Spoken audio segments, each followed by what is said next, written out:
This is the funniest, like, I'm sorry, but this is like for me, like a top 5 stream. He is showing his whole ass tonight, bro. This is so pathetic. Ultras, pile on the shit libs, okay? Stop fucking yelling at me. You're not fighting them enough on social media. You're not getting enough likes. The libs, they're getting too many likes on Twitter. Step it up. He just posted this an hour ago. This shit will do fucking numbers on TikTok. You don't get it. The libs are getting too many views on TikTok.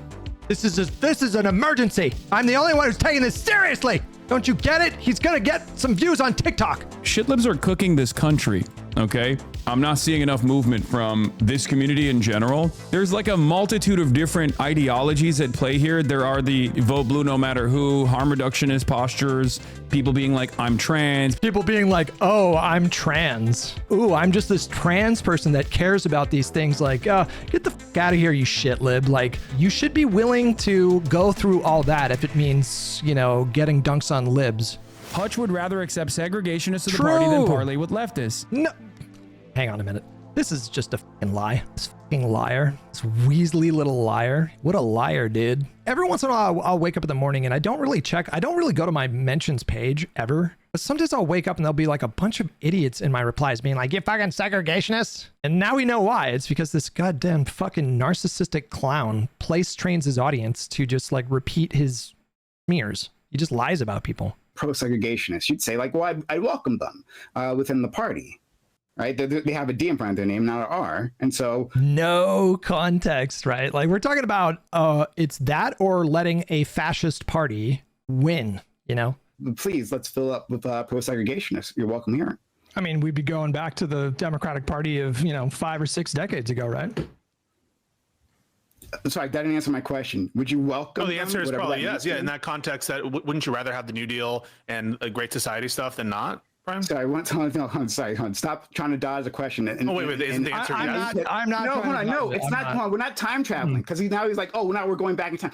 Hasan, if you ever see this clip, if you could go back in time and convince FDR to kick all the segregationists out of the party, because that's the right thing to do, right? But then it meant, you don't transform the federal government and build out these agencies and vastly increase the scope of the federal government and implement a New Deal agenda. Would you do it? Would you tell them to kick out the segregationists if it meant you got none of that? Would you do that? Somebody send this clip to Hasan and make him answer that question. No, we're not doing that. I'm saying, hey, like for 2025, right, or into 2026, we have brand new pro-segregationists coming into the Democratic Party. Would you welcome them because they have a D in front of their name instead of an R? He says no. Pisco says no. Hutch, what about you? Maybe. Yeah. There you go. All right. Yeah. So that's a difference of opinion here, right? Like, and then he does this like pathetic virtue signal. Meanwhile, like he's saying, like, my principles would not allow that. Therefore, I would rather a fascist party have control of the government. That makes no fucking sense. Obviously. I'm against segregationists, no matter what decade it is. Well, do you? I mean, I don't want to get hung up too much. We can move on to the next topic. But like, do you think that Donald Trump is a fascist? Yes. Okay. And well, Hutch, let me clear it up, right? Because Hutch, do you think Wait, hang on. Let me make my point. I'm gonna fucking murder Soy Pill in a video game. Segregationists or fascists should be the counter question. Do you think a Democrat? The hypothetical, Hasan, is like 50 normie Dems and 1 segregationist having political power. Is that better, worse, or the same as an entirely fascist party having power? That is a white supremacist, pro-segregationist Democrat. Do you think he's just as much of a fucking fascist as Donald Trump is? Because yes, the answer is yes. Not the point. Yes to that question. Like, what the fuck? Play the rest of the clip. Play the rest of the clip. Play it. Come on. Fascism is. It's not a totally separate thing than being a segregationist. I think at this point, I feel more confident that I could tell him what fascism is before he could tell me what Democrat, it is. Dumbass. Literally everything is fascism to him, by the way. The bipartisan border bill was fascist to him, by the way. The reason you would say yes. Stuff, but go ahead. Okay, but tell me if I'm wrong, Hutch. The reason you would ever say yes to a pro-segregationist Democrat is because what's on the other side is now the right has moved so far, even past segregation of, yeah, we're doing segregation and a lot more worse stuff, right? I'm going to move on to the Pam Bondi shit in a second. Correct. No, right now, everything the same, but you would welcome a segregationist Democrat? Say that question again. I'm not right now, every policy on the right remains the same. You know, I do think this is like we're fascist, treading into fascism, but they haven't, you know, said they're going to bring back segregation yet. They're teasing the idea of miscegenation, you know, revisiting that. But we're talking about fascism, right? Like when we talk about fascism, we should get into the specifics, right? What does that actually look like? Right. But if the Democrats are pro-segregationist, that's worse than the current right-wing party. The Democrats, it's like the question is one pro-segregation person in like a deep red district in Missouri or something. You're saying that if we had like, for example, like thankfully there are no emerging segregationist Democrats. I'm happy to entertain your hypothetical, but even if we were to do this hypothetical, ridiculous.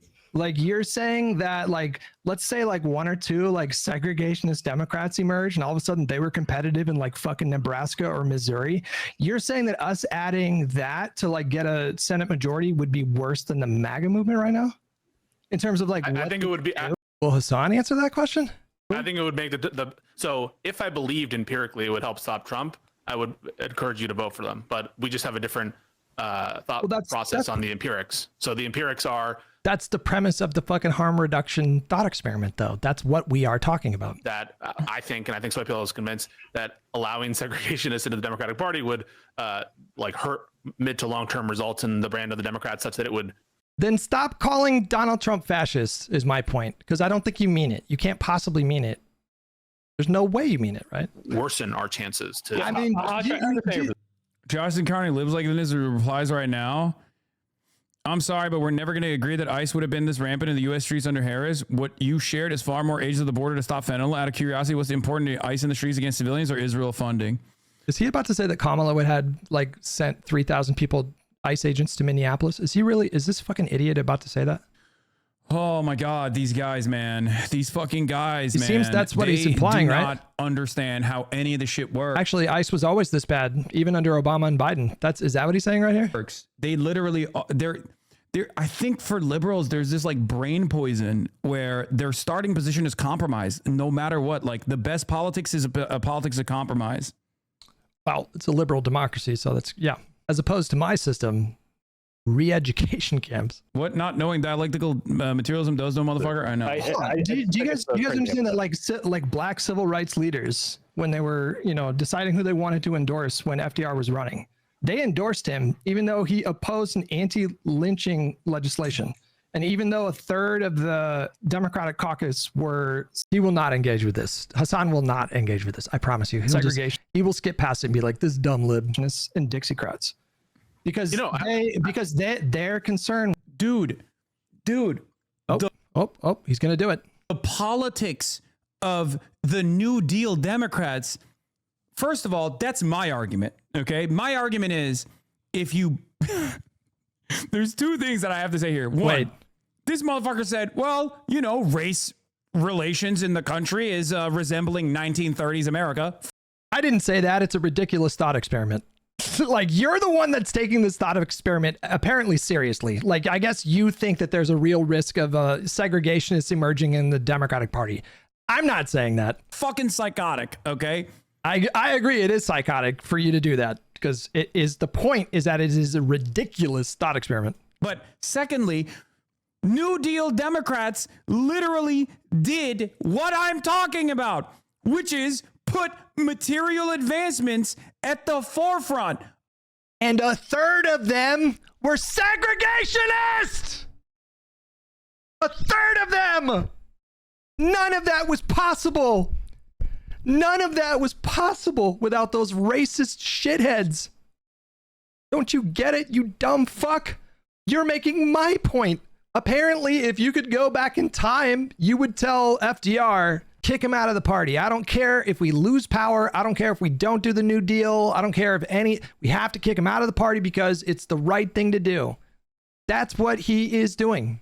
Of their fucking campaign strategy. Yes, they were leading a coalition of racists, people, regardless of their social policies or attitudes about race, that wanted to move America in the direction of social democracy without including black people.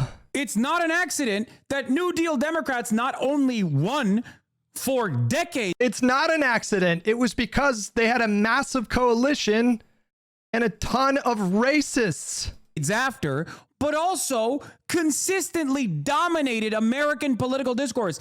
Also, black people in the South, where Republicans had to concede to them, okay, lest they ever want to be elected ever again. Ronald Reagan did the exact opposite, where he turned all of this, where he turned class warfare into an issue of culture war from Nixon onward. But Ronald Reagan was a death blow to New Deal Democrats style politicking, okay? Why? Why is that?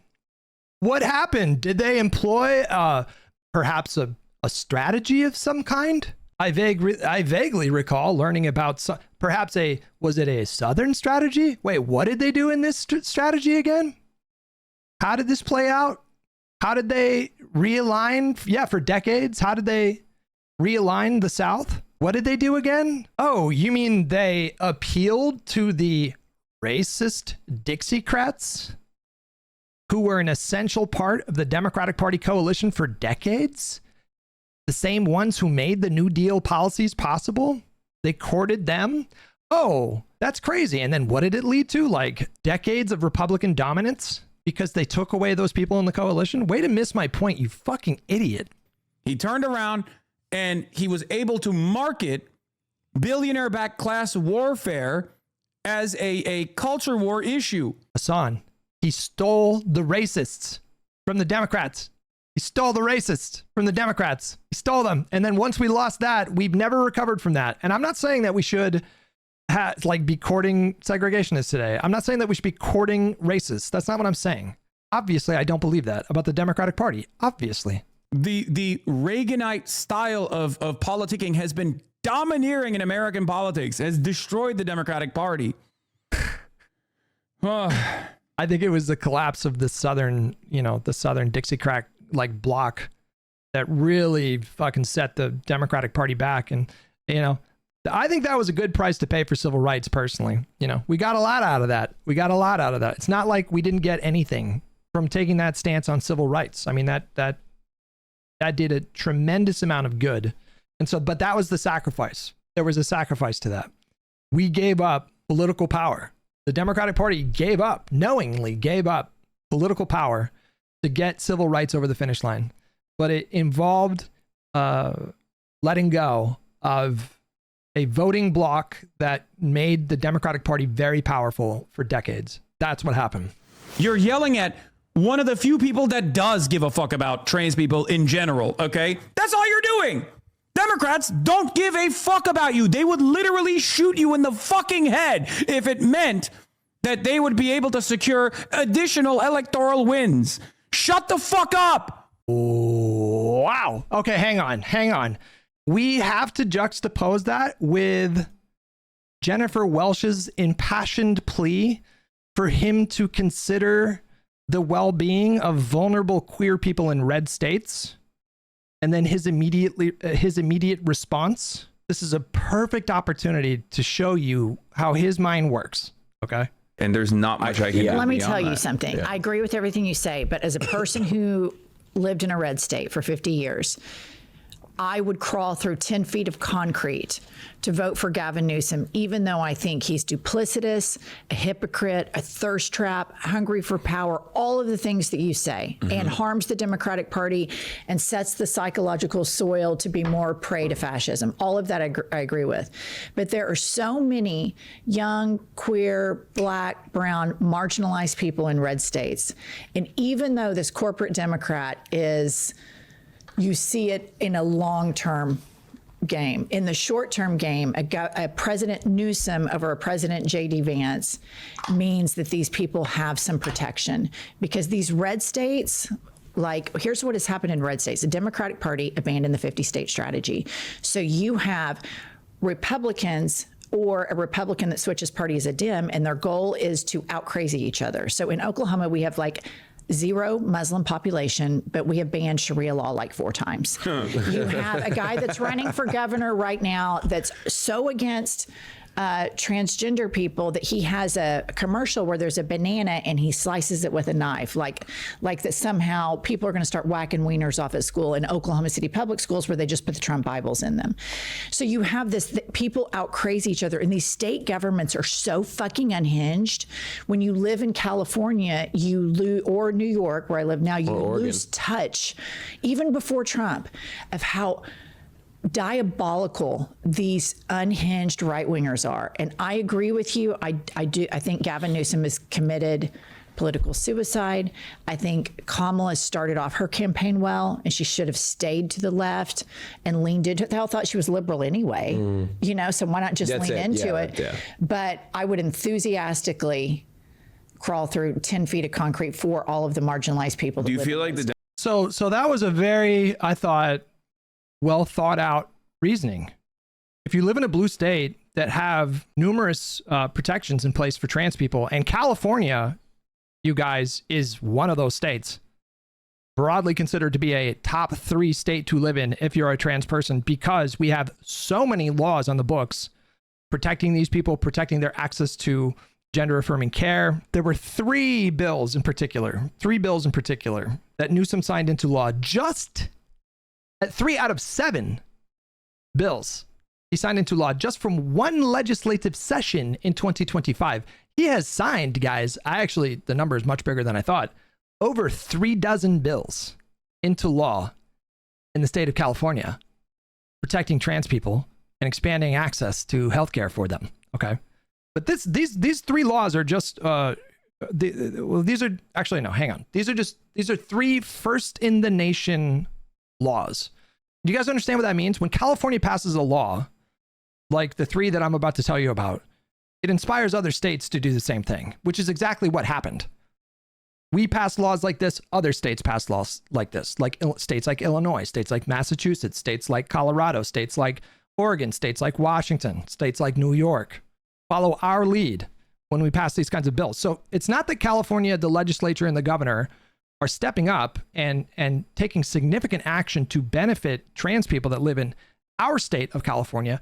These laws benefit people in other states. Now imagine what Gavin Newsom would be able to do as president of the United States, right? So like these 3 bills, there was a bill signed in California that prohibits schools outing students to their parents without their consent.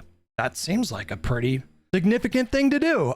There was another bill that established robust standards, and I mean like really robust standards for transgender affirming care across the entire healthcare sector. I mean, this was a significant bill. And then there was another bill that they passed that established California as a refuge, a sanctuary state, if you will, for families that want to provide gender affirming care for their kids. It shields these families from criminal liability in those states. Okay. Those are just 3 examples out of over 3 dozen. Okay. That is the difference between a state that is governed by the Democratic Party and a state that is governed by the Republican Party. She just did that 3-minute impassioned plea. Like, hey, when you live in a big blue state, you kind of take things for granted and you lose touch, but there are real consequences for trans people and vulnerable populations when Republicans win elections. And here's his response. Democrats know that, and that's why they get away with their ineptitude. 100%. That's what I mean. Yeah, so 100%. I'm like, I don't even entertain that stuff, especially. That's what he said. After that whole spiel of her basically begging him to consider vulnerable trans people in red states, he says, quote, I don't even entertain that stuff. And then he has the nerve to say this. You're yelling at one of the few people that does give a fuck about trans people in general, okay? That's all you're doing. Democrats don't give a fuck about you. They would literally shoot you in the fucking head if it meant that they would be able to secure additional electoral wins. Shut the fuck up. Fuck him. Fuck Hasan. Fuck him. He's projecting so massively when he says this, because if he's telling us or telling his audience, or I guess her audience in that moment, that he is willing to make that sacrifice to just not even entertain that stuff being the well-being of trans people in red states, if he's willing to sacrifice them in furtherance of his political strategy of helping Republicans win elections, because he has somehow delusionally convinced himself that this will help his goals, I'd love to hear him articulate how he thinks that actually works in practice. How did helping Donald Trump win in 2016 and 2024 get them closer to their goals of whatever idiotic socialist state that they're proposing? I don't even know. He's doing the Lord Fart Quad. Yes, that's what he's doing. Some of you may die because I want to punish the Democratic Party because I think it'll teach them a lesson, which has just never fucking happened. Maybe next time it'll be different. You know, after Hitler, our turn, I guess, is the logic here. I don't know if that worked out really well for fucking German communists in 1932. You know, I don't think that played out well for them personally. Take for me to actually vote for Gavin Newsom, because it's not like I'm never going to vote for Gavin Newsom, but if he fucking turned around and was like, I'm going to stick it to the Republicans regardless, I'm going to actually punish the Republicans that have actually engaged in corruption. If he earnestly changed his policies on homelessness instead of fucking he couldn't tell you a single thing that California has done to address homelessness. He could not tell you a single thing. This fucking idiot, this moron. They all inform their opinions based on 30-second clips on Twitter. That's all they do. So they saw a clip of Gavin Newsom responding to intense pressure to do something about homelessness in California. And so he did a photo op where he was like taking people's, encampments down or whatever. They put those people's belongings in storage. They offered those people who lived in those encampments housing services. 2025 saw the largest single year drop in the homeless population in 15 years. You guys realize that? In 2025, the size of the homeless population in California dropped by the single largest amount in 15 years. But in his mind, that matters less than a fucking 30-second clip of him taking down a homeless encampment in the California River, whatever that is thing. It's so fucking vapid and stupid. It's ridiculous. If you care about reducing homelessness, are you not happy that California has seen the largest single year drop in 15 years? Why does that matter less than a photo op? Hello? Like, why would you not look at their track record? Isn't that more relevant to the discussion? Combating homelessness as a aberration that must be forcibly excised, sometimes directly by his own hand. Instead, he actually had a robust housing policy that combated the reasons as to why homelessness exists and persists. If he actually had not vetoed Medicare for all in his own fucking state, because he didn't. This is such a and he's just wrong on the facts. Like, this is not true. He vetoed Medicare for all in California. That is just not true. Just made that one up. It's not true. I don't know if he's lying or if he got his information from one of the idiots that he follows in his echo chamber. It's not true. It's not true. Don't you think you guys would have known? Don't you think you guys? Don't you think this would have made national news if we had, the California state legislature had passed single payer for California, a state with 40 million people, the largest economy in the entire country, the largest population, 40 million people. And the state legislature passed single payer healthcare and then Newsom vetoed it. Don't you think that would have been national news? Like, this is just something that didn't happen. He's just aggressively misinforming his audience, who unfortunately view him to be a reliable source of information. And then these fucking bozos in his chat, they go off and they go on social media and then they're jumping in other people's replies saying, don't you know that Gavin Newsom vetoed Medicare for all in California? And people are like, what the fuck? What are you talking about? What are you talking about? Where did you hear this? It's just not true. This lazy, incurious moron. I don't know what to tell you. This guy is... I just don't understand people that do what he does for a living and not take pride in what you do. To just fucking Google things. Just fucking Google things. It's not that hard. There's good things about Gavin Newsom that I have also openly revealed. He is far better than the National Democratic Party when it comes to prison reform. I know that there's a lot of ultras in here that will get mad at me for saying that, but I grade politicians on a fucking curve. Okay? And as far as the National Democratic Party goes, Gavin Newsom unironically has been better at prison reform in general, even though California is still fucking, there's still so many issues with the criminal justice system in the state of California. It's not even this ideological divide broadly, even though that ideological divide obviously exists. In this circumstance, it's literally them saying, no, no, no, no, no. We don't want more Zoran Mamdanis. Oh, God forbid we get more Zoran Mamdanis. That's what it is. All of it reduces to, I will vote blue no matter who. Great. That's awesome. Let's get your fucking commitment to voting for whatever the leftmost candidate is then. Because I think that the leftmost candidate is the most electable candidate. There's only against all the voting data that we have for the last several years, but okay. one Zoran. Is much easier to hamstring his agenda and say, look, it didn't work, but there are a bunch of Zorans. People will start to wake up. Exactly. That's what the fucking real problem is. They are absolutely terrified. These centrists are absolutely fucking terrified that there is going to be a wave of candidates. There is going to be a wave of left flank candidates that come out of this midterm battle, and they are literally shit. They desperately want this moment to be one of like a nascent left-wing Tea Party movement, and there's just not a lot of strong signs that that's what's happening currently. Maybe he's right. Maybe there's a big wave of progressive candidates in November, but I don't give a fuck. Bring it on. Let's go. Welcome to the team. Let's fucking crush MAGA. I don't care if it's yes. Let's elect whoever is best positioned to win a seat in whatever district, whatever state that they're running in. Great. Welcome to the team. That's a coalition. That's what it means to be a coalition person. I will endorse every fucking Democrat that is on the fucking ballot in November across every fucking ballot across the entire fucking country, because that's what it's going to take to stop the Republican Party from harming the people that he claims to be the real one who like gives a fuck about them. Meanwhile, he is, telling his audience, creating a permission structure to help JD Vance win in 2028. That's what he's doing.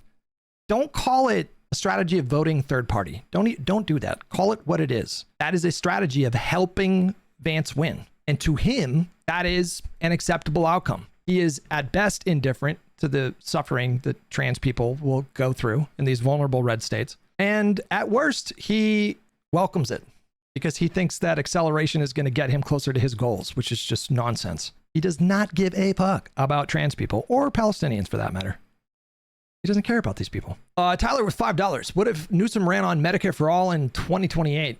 Would that be enough for the black pill left to embrace him? Probably. Probably. I don't know. My suspicion is that their purity testing is getting worse. And so I don't think they'll ever find their way to supporting him, no matter what he does. Captain Flavortown, you linked this. By the way, this does not respond to what I said. Okay. Hassan Piker and Kyle Kulinski now and Cenk, Cenk said the same thing. And I think on his Jubilee appearance, claimed that Gavin Newsom vetoed single payer in California. That's not what happened.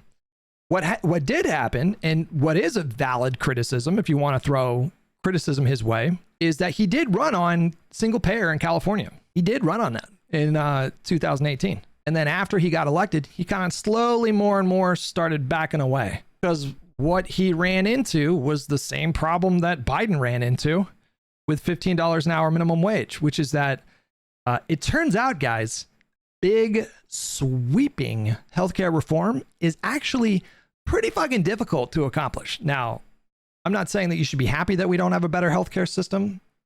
I think we should have a better healthcare system. I think we should embrace change and progress where we can, claw and scratch and get whatever reforms you can get done.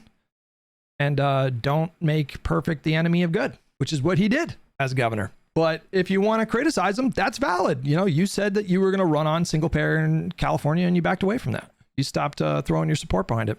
California state legislature, guys, you can find quotation marks from You can find quotes from, there's one particular California legislator who I think he's in the California State Senate, I think.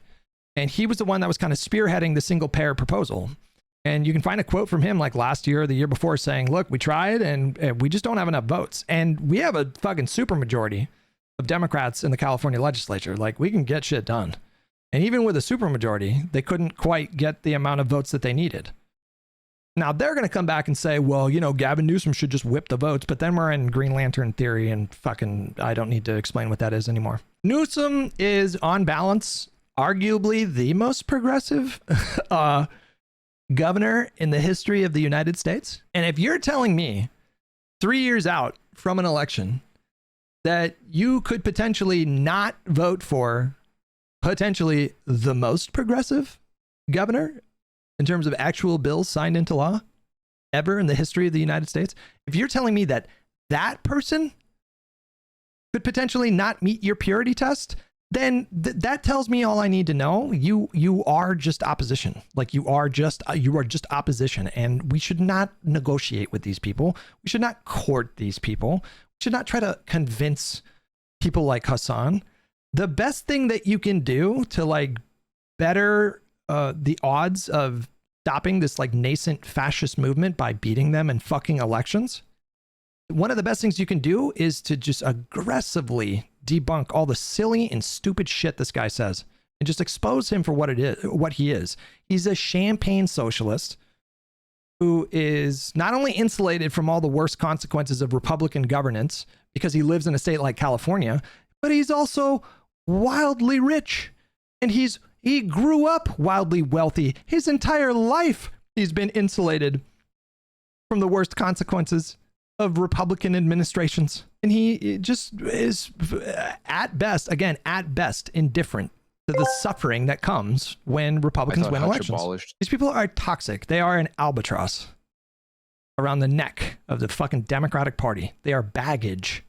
People see them and think that normie Democrats are them and then don't like the Democratic Party. One of the reasons why the Democratic Party is unpopular right now, because a lot of people think that we're fucking crazy socialists when 90% of us are just like, we want better healthcare and like higher wages, and that's what's going on. They think like we want to get rid of borders because he literally does. He literally does. He doesn't believe in any kind of border enforcement whatsoever. In fact, border enforcement is racist. He fucking literally thinks this. People fear his power level, and you just like don't give in to fear. Just your intuitions about this person are correct. He is a champagne socialist grifter, and he's kind of dumb. He seems to be very poorly informed, and apparently he kind of crashed out a little bit today. Libtards on the timeline, up and down, over and over again. Once again, Lonely Island up in this bitch. I want to take credit for this, by the way, because I think I might have been the first person to post a clip of him saying that crazy shit about, voting third party. I could be wrong, but I'm pretty sure. I'm pretty sure I was the one that got that clip out there, and then people pounced on it. I'm seeing some motion from some on the left who are like reluctantly joining in on it. Shouts out to Michael from Pennsylvania. Obviously, he's not one of them. He is in the trenches, but it is very frustrating to see like so many annoying shit libs are cooking you on. Those little crumbs, that's enough to sustain Mike for like 5 months. That's just like, now he can just hibernate for the winter, and Mike's good for like 5 months. That tiny little like crumb. Mike lives in Los Angeles, does he not? Why didn't he get invited to go to that what was that God damn it, iDubbbz, the iDubbbz content nuke on Ethan?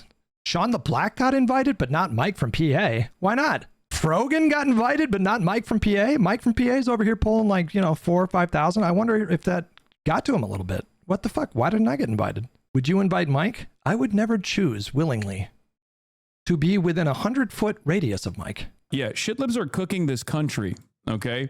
They're cooking this country, and they're going to continue cooking this country. And I'm not seeing enough movement from this community in general. Centrist liberals are infinitely more.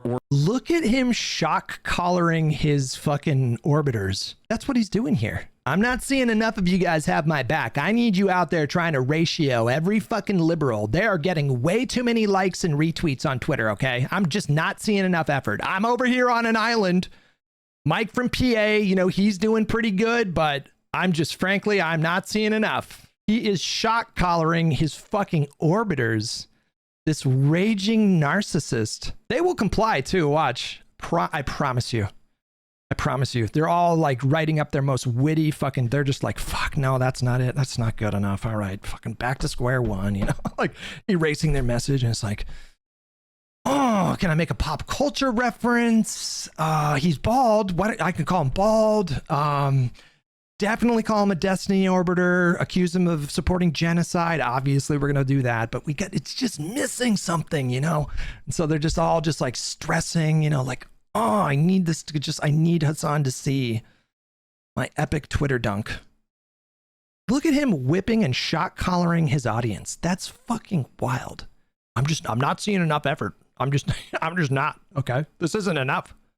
The libs, they're getting way too many social media engagements. Organized on Twitter than we are.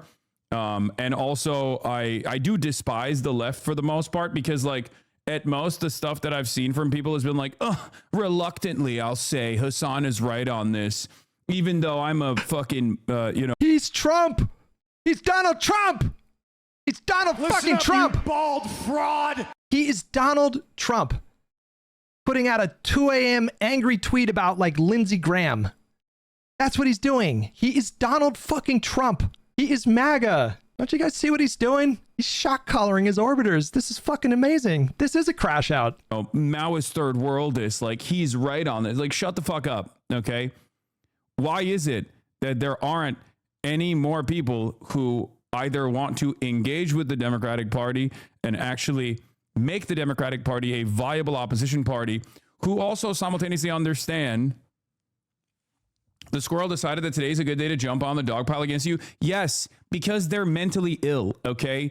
They're mentally ill. Those leftists are mentally fucking ill, and I'm sick and tired of it, okay?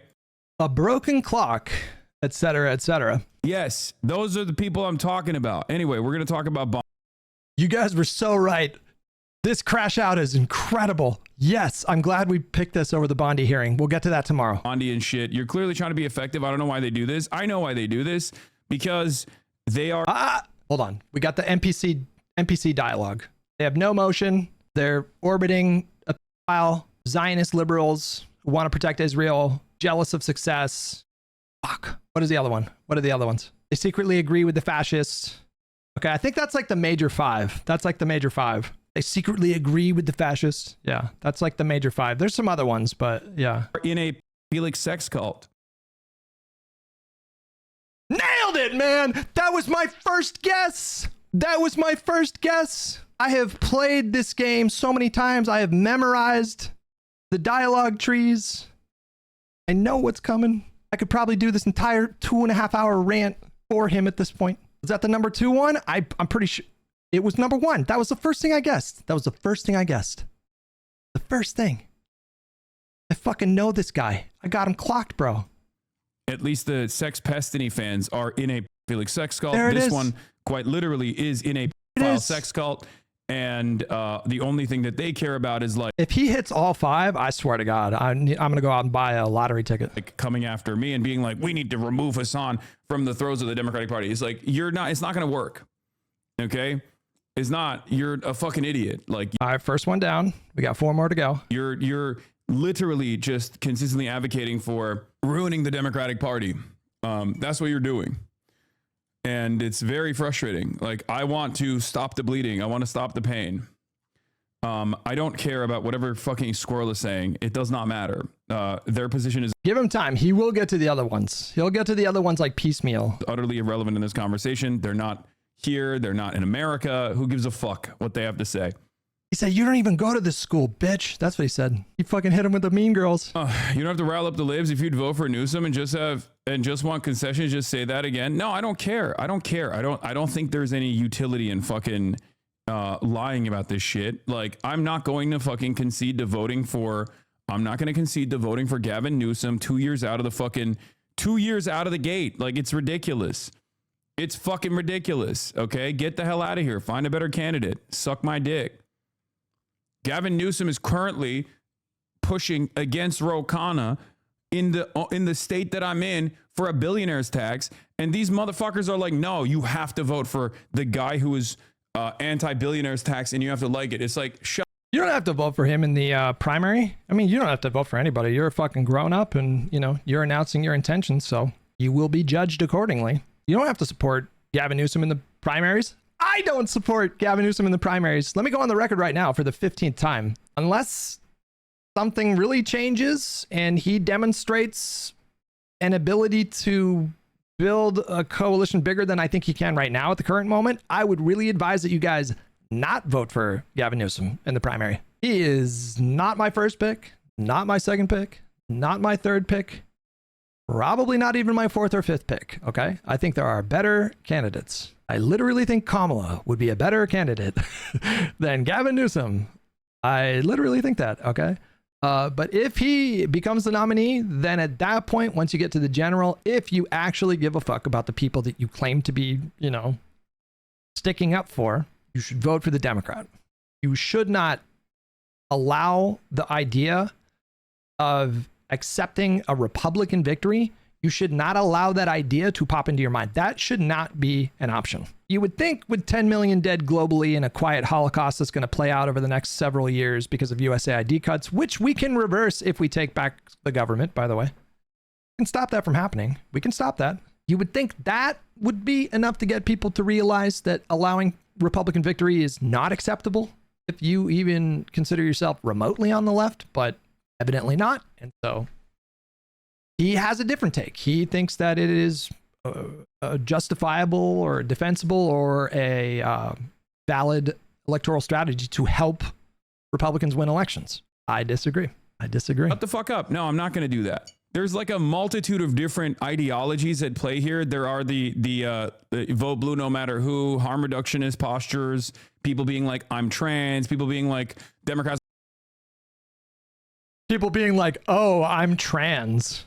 You know, oh, who are you? Oh, I'm just a trans person talking about Republican legislatures and governors, you know, getting rid of my ability to have access to essential reproductive or gender affirming healthcare, and you know, possibly like banning me from public spaces and you know, forcing me to out myself every time I go to an airport because now the passport says male when I identify as female, and you know, prosecuting parents potentially for, you know, allowing gender affirming care for kids, or, you know, mandating that schools out trans students to their parents who could potentially be abusive, like physically abusing them.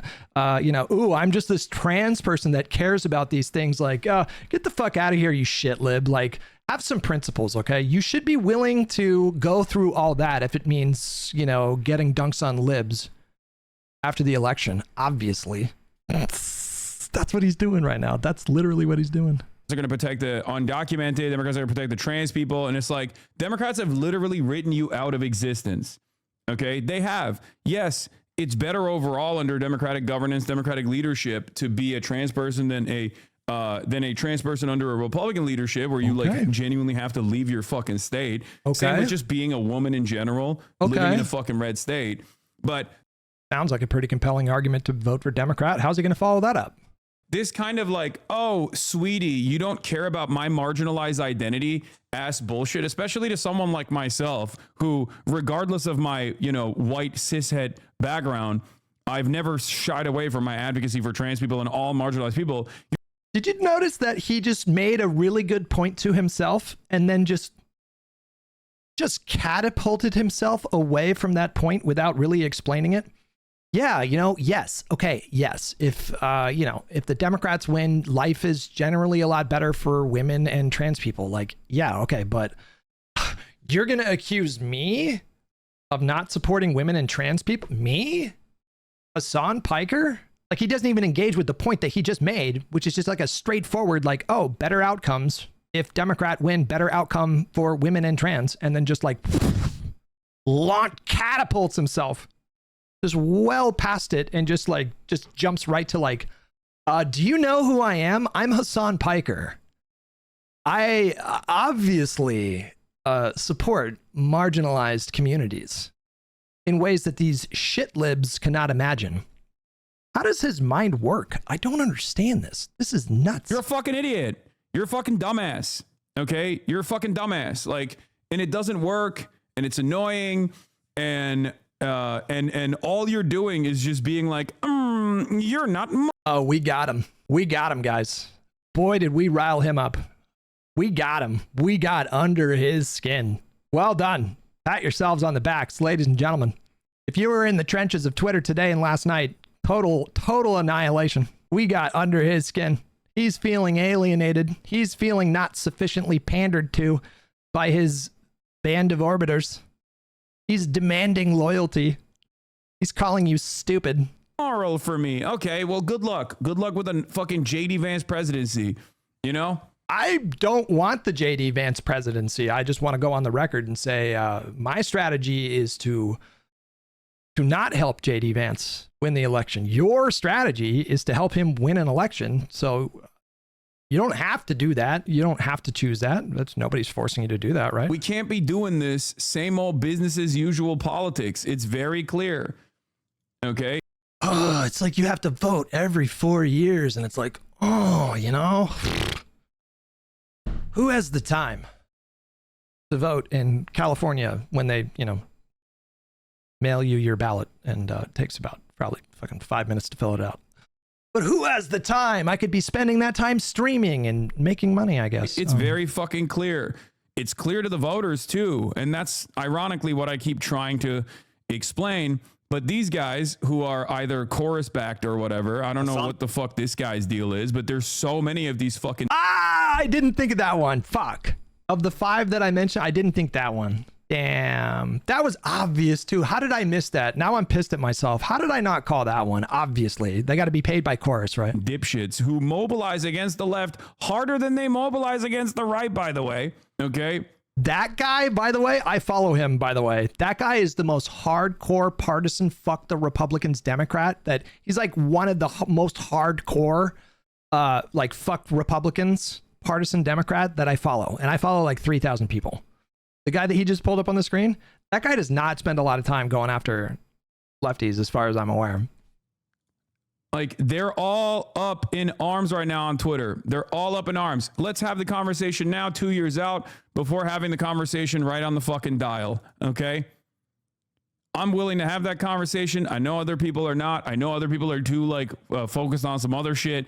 But it is seemingly a fucking chorus. Another one, bro. You have to switch these chorus motherfuckers. Yeah, it's just... some of these guys are straight up, like, you know, in the file sex cult. Like, this one is literally in the file sex cult of Destiny. I know for a fact, right? I've seen this guy before. Chad, is that real? I've never seen this person. Is he in the Destiny file sex cult? But like all day. Oh, that's you. Are you in the Destiny file sex cult? You're in my chat. I feel Jay did. What do you have to say for yourself? Apparently you're in a file sex cult, which if that's true, I don't think that's very good. What do you have to say for yourself, sir? They do is talk about how I am only if they are bald. Wait a second. am not really a Democrat. I am not a part of the Democratic Party. Whether you like it or not, we're in it together, big dog. If you fucking hate the Republicans, which I don't think you do, let's be real, then you need to shut the...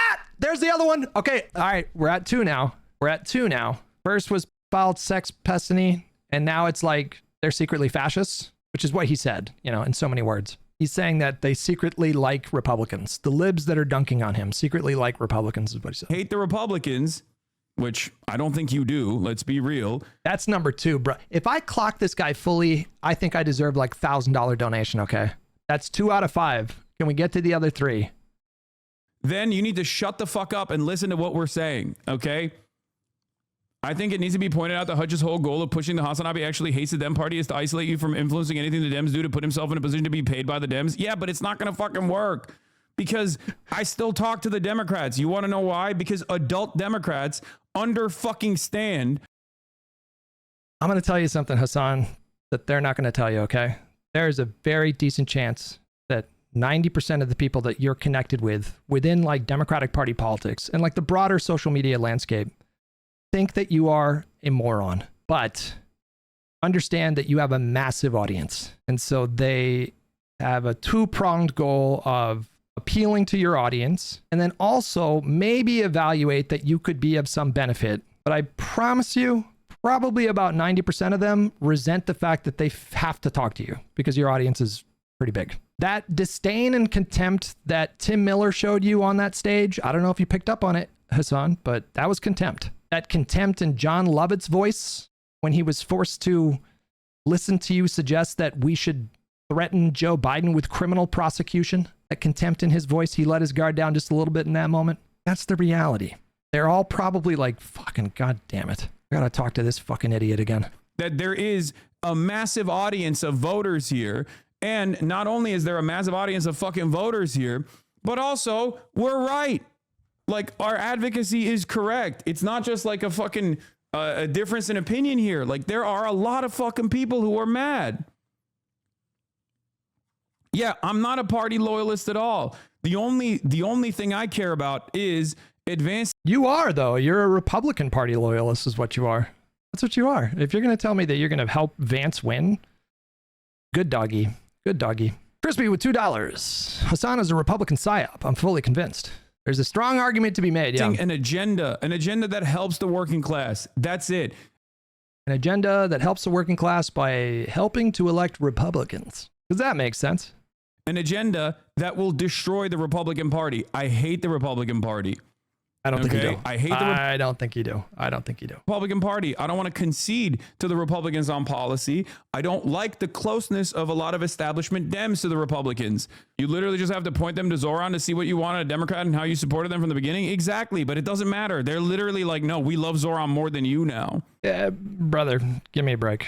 Hang on. This is what your support for Mamdani looks like. Doesn't mean anything until, they show themselves to be a betrayer, I guess, right? I don't think Zoran is there yet, right?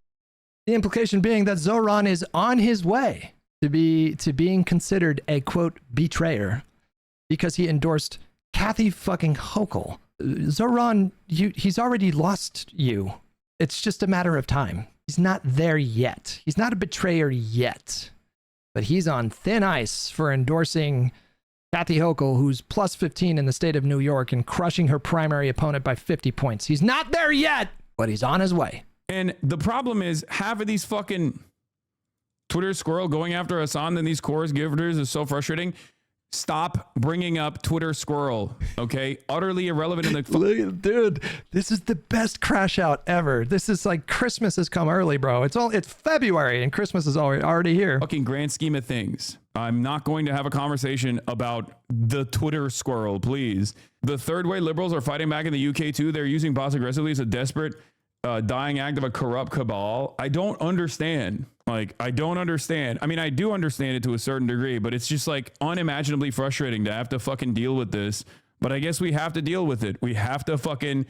I win. I'm going to enjoy this. This is what total victory feels like. There will be a battle come tomorrow, okay? There will be battles ahead of us in the future. But I win right now. We have to push back on this stuff. And we have to communicate to these people that their way is dead. Okay? Their way is fucking dead. By the way, dude, are you leaving for Canada tonight for brief personal news? No, I'm not even doing personal news. Fuck it. There is no personal news to be had. I worked out this morning and I'm fucking angry. Okay? I'm also working on going to Cuba. Please, just stay there. Just please, come on. You're going to love it there. It's going to be so great. Just stay there. You don't have to come back. You can just stay there. I said last month, and I'm saying it this month, that we need to start treating leftists like Hasan Piker and his followers the same way we treat their MAGA counterparts. Yep. Centrists would rather lose every election than stop punching left, and you wonder why we hate you. You hoes have been enabling evil since Reagan. Okay, dude. Fuck Dearborn. All my homies hate Dearborn. Your mom is a hoe. Your opinion has no value. Read the GIF. You're an idiot. Exactly. Hey, man, real quick. Who ran as a third-party candidate in New York City mayoral race?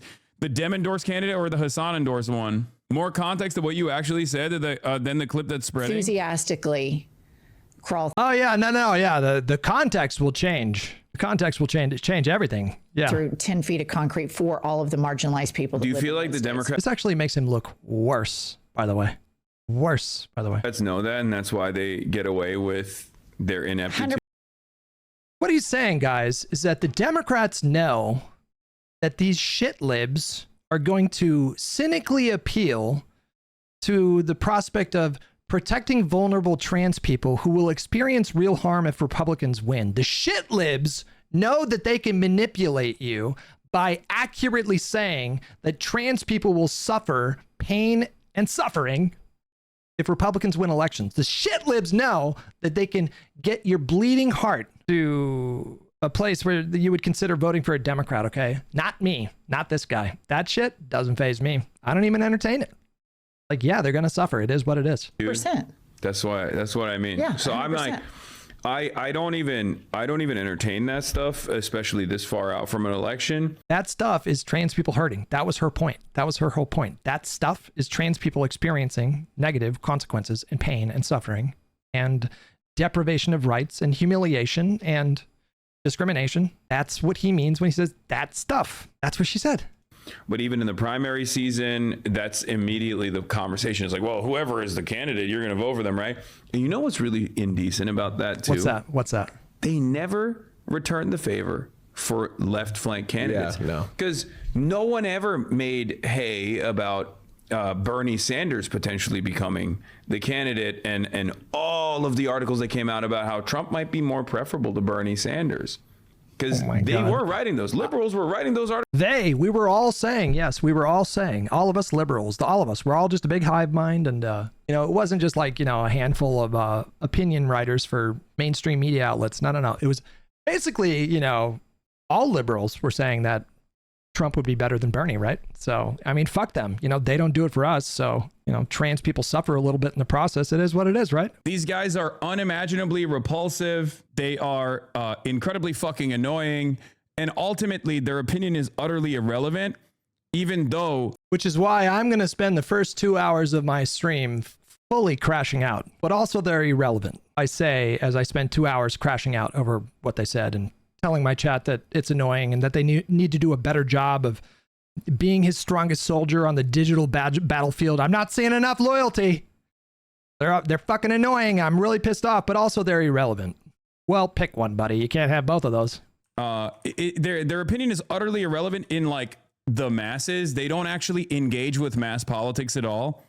But the problem is they do engage with like the Democratic Party consultants. You got to accept that there's nothing to understand here. Some people are addicted to losing and they believe they deserve nothing.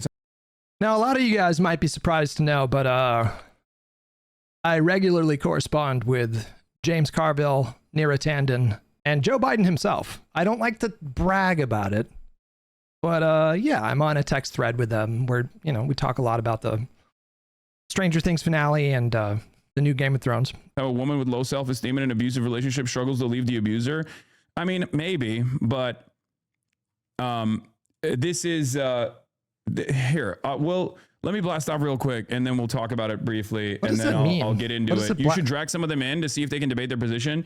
Yeah, I think I'm going to start doing that. I think I'm going to start cooking these fucking shit libs a little bit. Oh. Uh-oh. Okay, the entire liberal timeline is baying for blood. He won't. His position is so fucking absurd and easy to attack. He will never do that. He will never do that. I'm an American trans woman, and you are absolutely right about this. We need to fight this, because shit-lip diet fascists like Newsom are going to try to put the lid back on open fascism that guarantees the GOP time to recover, and the media playing along. Yes. It's not even just that, though, because I do think that a lot of these guys they hate that, like, the pod johns are aligned with me. They're not. I promise you. I promise you those guys quietly judge him, but yeah, he's too big to ignore. That is what it is. I doubt that that's going to change anytime soon, but I would bet so much money that these guys are like, I worked in the fucking White House, and I have to sit down and listen to this guy talk about how we need to threaten Joe Manchin with criminal prosecution. He doesn't. No, I guarantee you that's what they're thinking in their mind. Despise whenever like CNN offers me like a profile or something. They lose their fucking minds. They're like, why not my favorite file sex pest streamer? Why this guy? He hates the Democrats. What are you doing? No, demonstrate party loyalty above all else. It's like, I want the party to fucking win. I want there to be, I don't give a shit. I don't care about like the Democrat brand. I want the party to win, which is why I am prepared to help JD Vance win in 2028. That's how bad I want them to win. And I don't care about the Democratic Party as a party. I care about policies. I care about them being an actual opposition party to the fascism that's coming from the Republicans. Okay, that's what I care. Come on, how does this make sense? All right, Republicans are fascists. What would you be willing to do to defeat fascism? Would you be willing to vote for probably the most progressive governor that's ever existed in the country? No. I have principles. What are your principles? Anti-fascism. Okay, well. I care about advancing an agenda that will help the American working class. I care about advancing an agenda that will roll back American militarism around the globe. I don't care. I will work with anyone to get that across. But obviously, I can't get that across. Not Gavin Newsom. With Republicans at all, because I fucking despise them. They're reactionary and they're not even remotely interested in that. Okay? They're not interested in that at all. But it's very, very frustrating. Which is why I'm willing to help them win elections. Wait, what? Hang on. Let's just roll with it. That these fucking dumbasses, some of them are dumb, some of them are cynical, some of them are getting paid, cannot comprehend that reality. There's just like no difference in opinion here. It's my way or the fucking highway, and they're just yelling to their own echo chamber. They're yelling to their own echo chamber. Unfortunately, that echo chamber has elected representatives in it, and their own consultants. Oh, he is rattled, you guys. We're getting fucking stomped on by fascists, and these like diet right-wing libs are just hitting their left flank. I do suspect a little bit of fuckery here because like they are so united. Perhaps Israel? Did Israel send out some emails and get the Zionist collective to, all pounce at the same time? Surely it's not possible that I said something so profoundly idiotic that, everybody had the same thought at the same time and was talking about it organically at the same time. Surely that's not possible. Perhaps was it the Zionist? Did the Zionists send out the email talking points, guys? They are so goddamn united.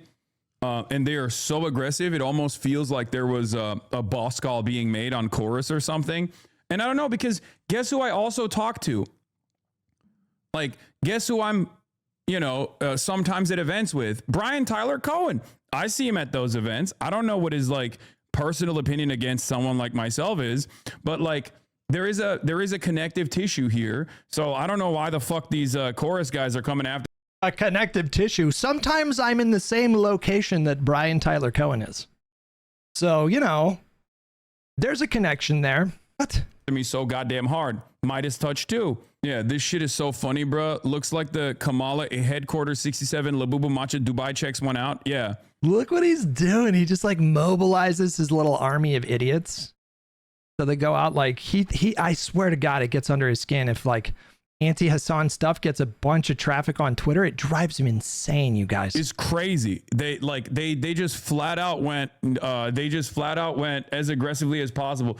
We need to start educating people on who the fuck Newsom is. I don't think that you know the answer to that. Like, if you put an imaginary gun to Hasan's head and said, name 5 bills that Newsom signed into law, would he be able to do that? Or show them Newsom with Charlie Kirk and Ben Shapiro? Yeah. Chorus is not your friend. Hopefully understand. I don't think it's my friend, but I do think. So what spurned all this? He's doing his best because he's obviously committed to this whole like Chorus, bunch of like Zionist shills that are paying creators to do Zionist talking points, whatever the fuck his idiotic accusation was. But he also doesn't want to alienate Brian Tyler Cohen. You see what he was doing? So he's like trying to have it both ways. And so it's like, it's so funny because it's like, that's such a crazy smear.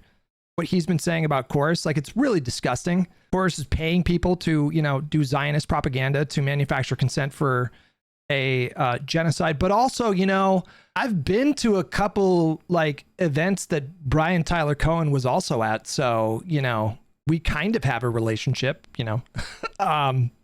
like he wants it kind of both ways here. I'm going to get into it in a second. He knows that Brian Tyler Cohen is actually big enough to actually, fight back against his insane smears. You got to do a Newsom coverage. They are not going to let up otherwise. I don't think they're going to let up even after I do a Newsom coverage. Nope. It's so funny because most of like the hardliners on the left hate me because they say I sheepdogged for the Democratic Party because I work with the Democrat electeds. I try to get them to push them on this policy side. You know what I mean? Don't think that's why people don't like you. I think it's more to do with the whole like I'm thinking about maybe helping Vance win. I think that is what people have a problem with. Yes, Hasan, you should have corrected your friends in the Newsom question. Newsom is a dead end. We have Newsom on for a combative interview. Gavin Newsom is not coming on the broad. I want him to so bad, you guys. Like, I want Newsom to do that so bad, you guys, because Newsom is in another fucking universe in terms of like debate capabilities than Hasan. Like Newsom would prepare for something like that. Newsom would literally prepare for like 3 days, you know, and have like an encyclopedia of things to pivot to in that conversation.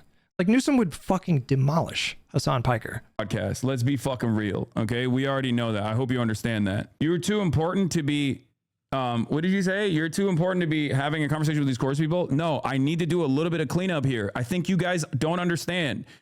There needs to be a cleanup here. Okay. There needs to be a little bit of pushback here because these guys do speak directly to the fucking consultant class. That's why Trey Easton of the Searchlight Institute joined it on the fucking pylon. Okay. Can we just trust my judgment here every now and then? Can we have a fraction of confidence? Okay. I need to remember to clip this and DM it to Brian. Does he think Brian is a fucking idiot? That he can just say this shit openly? Like, let me discuss my Machiavellian schemes. Let me manipulate Brian Tyler Cohen so that I can, you know, get in the good graces of people that are connected with the Democratic Party. He'll never see it coming, even though I just fucking said it on my stream. Like, how fucking stupid does he think Brian is? This is unbelievable. When I talk about certain things, there's a good reason for it. Like clip that for me, guys. Clip that for me. Let me send that to Brian. What the fuck? I understand that there is more important things happening in the fucking world, but like, trust my judgment, guys. Let me manipulate these idiotic shit libs. They'll never see it coming. Surely no one will like see a clip of me talking about my scheme. We every now and then realize that there is a concerted effort here that if we don't push back against right now, it will only fucking grow in momentum, in size. Some of you didn't fucking trust me on the Israel stuff and you understood that I was right. Some of you stayed behind. Some of you left. Now you're back. Okay. Just please fucking trust me here. The reason why I'm bringing this up at this very moment is because it's going. I take it back. He's not I don't know. He's not really a cult leader because like it'd be something different because like cult leaders are not this outwardly insecure. You know what I mean? Like cult leaders are normally much more composed, it seems, right? To reach a boiling point. It is already the same exact back and forth, the same exact combative institutional defense of third way neoliberalism that has been the cancerous entity that is the beating heart of the Democratic Party. And they're going to push it over and over again. That much is clear. A lot of these people who have positioned themselves as being like Democratic content creators on Twitter, which also then turn into like TikTok rants as well. These guys it's a shit lib cancer, you guys. They're trying to give me shitlib cancer, and I need you to fight harder for me on the internet. You need to get more likes than them on Twitter. Otherwise, this whole house of cards is going to come crumbling down, and you will have failed your leader. And you don't want to fail your leader. Absolutely. Abso-fucking-lutely are doing it already. They're doing it early on, and I appreciate that they're doing it early on. I'm saying it right now. I'll talk to Brian Tyler Cohen. I'll talk to the Midas Touch guys. I'll talk to him before you get to him, buddy. I'll talk to any of these fucking dudes who want to understand what my position is, what my worldview is. If they want to fucking come and debate me on it, we can do that. Okay. Anytime, any place. I'm sick and tired of this bullshit. We need to fucking have a normal conversation about it. And we need to nip this shit in the bud because I know for a fact that the large majorities of these influencers will toe the party line. As long as the party is captured by the left flank that are significantly better candidates with a significantly better national posture than the establishment Democrats do currently, which is precisely the reason why they have a historic unpopularity in this moment. These guys will follow along. They don't have like an ideological commitment. They're at most the sex cult freaks. He's panicking. He's like feeling wounded. That does not look like Hasan. Their ideological commitment revolves around defending the interests of their freak ass fucking like Twitch streamer, or not Twitch streamer. He's not on Twitch. Sorry. Kick streamer. My God, bro, what is the point in chatting in human streams like this? Almost like this is done to limit the size while championing democracy. Shut the fuck up. If you're an anti-electoralist, this conversation is not for you. Get him.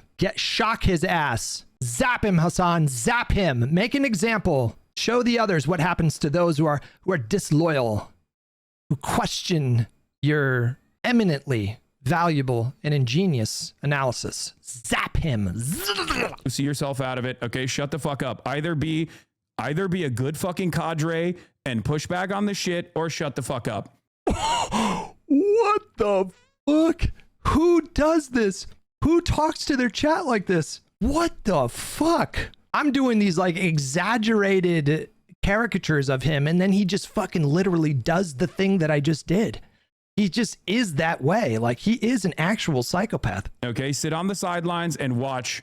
Okay, but I don't want to hear your morally righteous position as a fucking ultra that has been addressed a million times over by even fucking Vladimir Ilyich Lenin. Okay, fuck off, ultras, pile on the shit libs. Okay, stop fucking yelling at me. You're not fighting them enough on social media. You're not getting enough likes. I'm sick of it. I wake up every morning in my $3.5 to $4 million mansion. I eat a meal that was carefully prepared by a personal chef, and then I stream for 6 to 8 hours a day, making thousands of dollars every time I stream. And for what? And for what? For you guys to not get enough likes on Twitter? That's how you repay me? By not getting enough likes on Twitter? I am very alarmed at the lack of loyalty that I'm seeing in my chat. Very alarmed. You need to get more likes on Twitter, okay? The libs, they're getting too many likes on Twitter. Step it up. It's a fucking ideological battle taking place here where these guys have no real staying power in mass politics. This is a war. He's literally doing this is a war. Don't you realize we are at war with these shit libs? And they're getting more likes on Twitter. Where most liberals, most self-identifying liberals want more from their fucking party, want more from their elected representatives, but they are speaking to the consultants that are desperately looking for some kind of momentum.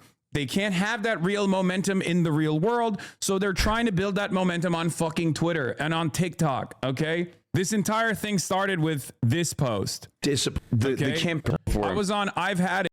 Nope. It was this guy. Doesn't want to say my name. 7:16 p.m. I posted mine at 5 p.m. I did this, motherfucker. I gave you your headache. With my friend, Ms. Welch, who presented the question, would you vote for Gavin Newsom or JD Vance for president? Okay? Or something along those lines. Now, obviously, this was bastardized, and it was cut before my actual, my longer response to the question. But I basically said, it's out of my hands at that point. I have no control over this. I think it's over at that point, which is true. If it's a matchup, JD Vance versus Gavin Newsom matchup, it's fucked. Okay. And it's not necessarily fully out of context. This is a 2-minute and 20-second video here. But Hell, sweet hell, with $20. Take your victory lap, you beautiful bald king. I do feel like victorious right now. I'm not going to lie. It feels nice. Okay. It feels nice. I won't deny it. This feels good. This is good. Here, let's take a look at the clip. I'm kind of like, I get kind of stunned when I see these kinds of streams from him, because it is just fully psychotic. Like, he is just straight up telling his audience in no uncertain terms, like, you're not fighting hard enough for me. Don't you see what the liberals are doing? It's only a matter of time for him to talk about Zionists, and maybe this is motivated but because he's sticking up for Palestine. Just TikTok. It's coming at some point. I don't know when that's coming, but how humiliating, like how embarrassing to fire up your stream and then shout at your audience and throw shade at your fellow lefty content creators for not being sufficiently loyal to you. It is bananas. I don't know. I just don't understand the psychology of running a community like this. Like, this is so psychotic. Look at how they have presented this, and we will talk about like what's going on right now. Disappointed in Who Gavin do you vote Newsom. for, JD Vance or Gavin Newsom? Well, I'd have to vote for Gavin Newsom. Me of course, too. 100%. I wouldn't blink. What about you, Hasan? I'd probably vote third party. You would? Oh yeah. I mean, at that point, it doesn't even matter. Like, because my policy on this is the same as like my refusal to endorse Kamala Harris.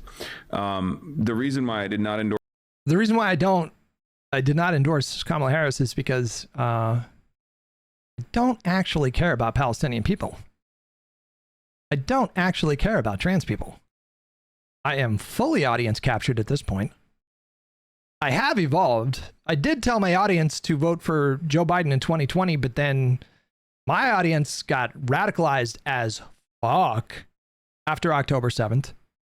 I box myself into a corner where if I'm not sufficiently radical for them, then I will be subsumed by my own audience. And so now I have to put on this facade of like, I'm this super radical person. And in doing so, I will advocate for a policy of helping Republicans win elections. That's the absurdity that is my life. Of course, Kamala Harris was because she did things that were not only unproductive, but also unconscionable.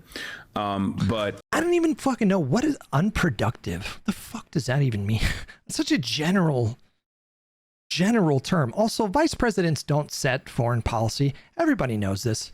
Everybody fucking knows this. She wasn't the one that was deciding how the Biden administration would interact with Netanyahu and Israel. She wasn't setting that policy. And I still stand on that. I still talk about it all the time because people constantly bring it up. They're like, you didn't sufficiently like promote Kamala Harris. You're the reason why she lost. And I'm like, I am incapable. There is no singular force in this country that is capable of making or breaking an election. And if that was... Got to check those comments. Got to check those. Guys, are you in those comments? Have all of you left a comment glazing me in the comments? We need more comments. We need more likes. This is not just about Twitter, guys. We are at a code fucking red. This isn't just about Twitter likes. This isn't just about Twitter ratios. We got to be active on TikTok. We got to be active on YouTube. We got to be active on Twitch. We got to be active on Twitter. The libs are hurting me, and it's your job to fucking protect me. He has more urgency about getting likes on Twitter than Republicans winning elections. Do you guys realize that? He is speaking about this moment with such urgency. If only he had that much urgency for like protecting vulnerable trans people in red states. Wouldn't that be nice? He cares more about like they're getting more likes than us. Rockafile with 200 bits. JD, thank you so much for the primer. Real, then it is the most idiotic thing not to listen to my demands. But everybody knows that that's not real, right? Mm-hmm. If I had this singular force to be able to make Kamala Harris the president, then Kamala Harris should be coming to me every day and being like, let me do a collab with you, please. Totally. Right? That's not the case, of course, and they know it. That's why they didn't do it. But the campaigns are always responsible for whether or not they are able to win the crowds, win the population over, and you know, combat against the couch. Not what he doesn't like seem to accept as reality is that if you vote third party in a contest between Newsom and Vance, and then Vance wins, you helped Vance win. And so he talks about how like the Democrats need to earn your vote. Democrats need to earn your vote. Democrats need to earn your vote. Well, why did Vance earn your vote? I don't like. How do you justify that? Usually you're fighting against the couch, people who just don't go out and vote. And for me, the way I see it is if the Democratic establishment makes this decision one more time, just as they did with Hillary Clinton, just as they did with Kamala Harris, and in some ways, he means the primary voters, by the way. Just as they did with Joe Biden as well, which led to Trump too, then they just don't care. And there's not much I can do. Let me tell you something. I agree with everything you say, but as a person who lived in a red state for 50 years, I would crawl through 10 feet of concrete to... I wonder if he's going to skip all this because she makes such a good point. And it's like, it is difficult to contend with if you're being honest. Like, well, actually, now that I think about it, fuck, that might be pretty hard for trans people in red states. I wonder if he skips this part. Can I just say that this isn't about you not being right in your analysis? It's about trying to damage your reputation with normie Dems who agree with you on policy, but are not sure who can beat Republicans, which is their number one goal. They are trying to keep the left from power by saying we don't actually want to beat the right. No, exactly. Mike. Oh my God. Mike got 2 crumbs in one stream. Oh my God. He's eating good today. He said, can I just say that this isn't about you not being right in your analysis. It's about trying to damage your reputation with normie Dems who agree with you on policy, but are not sure who can beat Republicans, which is their number one goal. They're trying to keep the left from power. Brother, you do not need help. The left does not need the liberals' help being kept from power. You do it to yourselves. You are allergic to power. 100% right.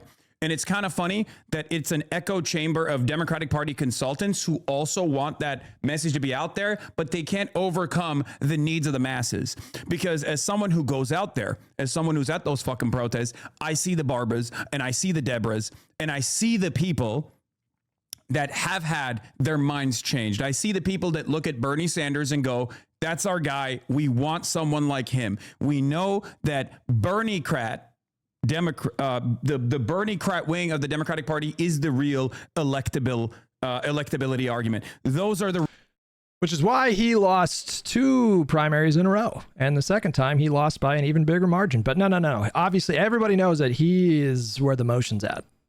Okay. Well, talk to me when you can win like Georgia. Talk to me when you can get above like, I don't know, what was Bernie's numbers with black voters? Real guys that will not only push for the change that is necessary, but that argumentation, that policy technique is what is viable, what is actually viable. So these people are just in a fucking echo chamber talking to one another, and they're trying to create friction. Okay? I don't fucking care. There's a phrase that I can't think of right now. It's something about a pot and a kettle and the color black, or I guess the absence of color. What's that phrase? Care overall. They think like they got me. They think they got me. That's another one of these that's another thing that really frustrates me when they're like, ha, we got you. You outed yourself. You're not a real Democrat. It's like, yeah, bitch, I'm not. I'm not a fucking real Democrat. I'm not a party loyalist. I care about policy and I care about beating the Republicans. Okay. If there was a viable third party right now, I don't give a fuck what it's called, and they were more in line with my worldview, viable being the key word, I would be voting for them. If we had a parliamentary structure and there was a viable third party, you think I'd be fucking voting for the Democrats? Fuck no. Suck my dick. I don't give a shit about the Democratic Party beyond their capability of beating the Republicans, because I do not want the reactionary forces to win in this country. I fight back against it every single fucking day of the goddamn week. I'm willing to work with liberals in line with that agenda. But if liberals are trying to actively fight against me rather than the file protection squad that is the current Republican Party, they're not with it. They're not with the fucking cause. Is he finding a way to just avoid this part? She lays it out like so convincingly here. Is he going to press play and let her speak again? Or did he literally pause it and then go off on this rant and he's going to click on something else? Is this like a calculated thing? Didn't he avoid it the last time too? Started to play the clip and then stopped right when she started doing the spiel. These people don't understand that though. They think like, no, it's team sports. It's D versus R. Look at Mike. 3 crumbs, Mike. This is the biggest day of 2026. You peaked. He's never going to throw you 3 crumbs in a single stream ever again. Enjoy this day, Mike. Enjoy this day. You earned it, buddy. Jen and Austin, why are they bringing up the idea of voting for Gavin? It's because the priority is being right. The best way to beat the left is go left. Zoran proves it. No, but Jen and Austin loved Zoran. They love the left. They would never fucking turn around and demonstrate any sort of like ideological zealotry towards against the left position. I know. Wait, Mike is shitting on Hasan's friends. Like, look at Jen and Austin.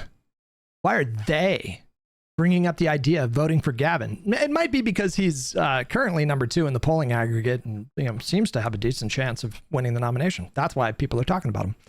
It's because their priority is being the right. The best way, does he say beating or being the right? The best way to beat the right is to go left. Brilliant analysis. If you don't want to go right, you know what you do? You go left. Countless special elections this year prove it.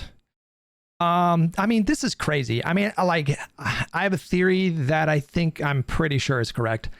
I think, honestly, you guys, they just don't pay any attention to races in this country if it doesn't involve a person that they personally like. If it's a candidate that they don't personally like, they're just not like, we've had how many dozens of special elections all over the country. And because Mamdani won in NYC and because a progressive one in Texas last week and a progressive one in New Jersey just a few days ago, they're like, look at those 3. That's evidence that progressives are leading the charge. And it's like, well, there's fucking dozens of like moderate or establishment centrist candidates that are just fucking brutalizing Republicans over the last year.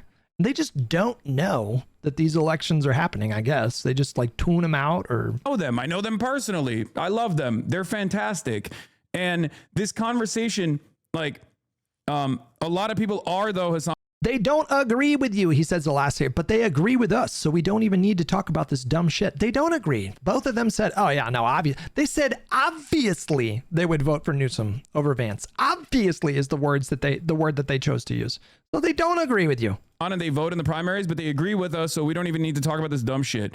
All I'm saying is that most people are like Jen, okay? Most people are like Jen, where they're like, I will vote for whoever, but I also recognize that the left position, especially in the primary structure, is the popular position, right?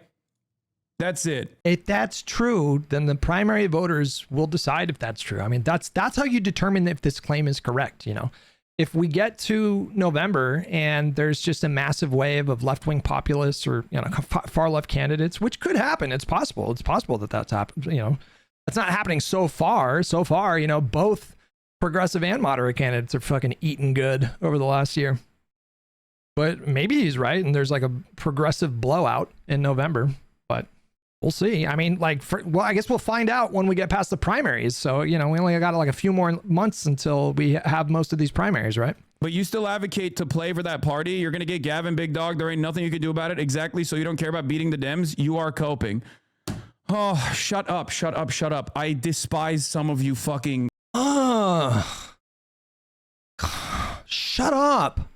He's like a he's like a Will Ferrell sketch from the fucking 90s Saturday Night Live. Oh, shut up. So sick of this. Leftist so much. Like, you are so stupid, please. I know I try to maintain a big tent here to the best of my fucking ability, but some of you literally Hasan Big Tent Piker. Yeah, that's literally cannot stop yourselves from. If Hasan is known for anything, it's building a really big tent.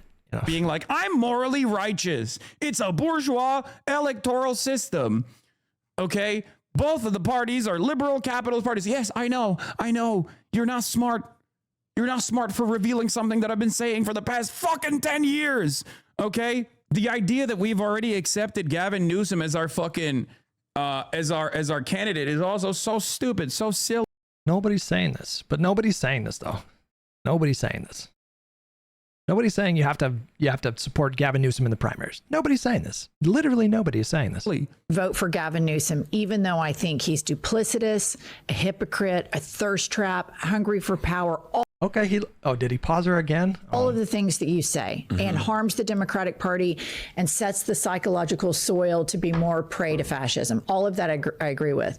But there are so many young, queer, Black.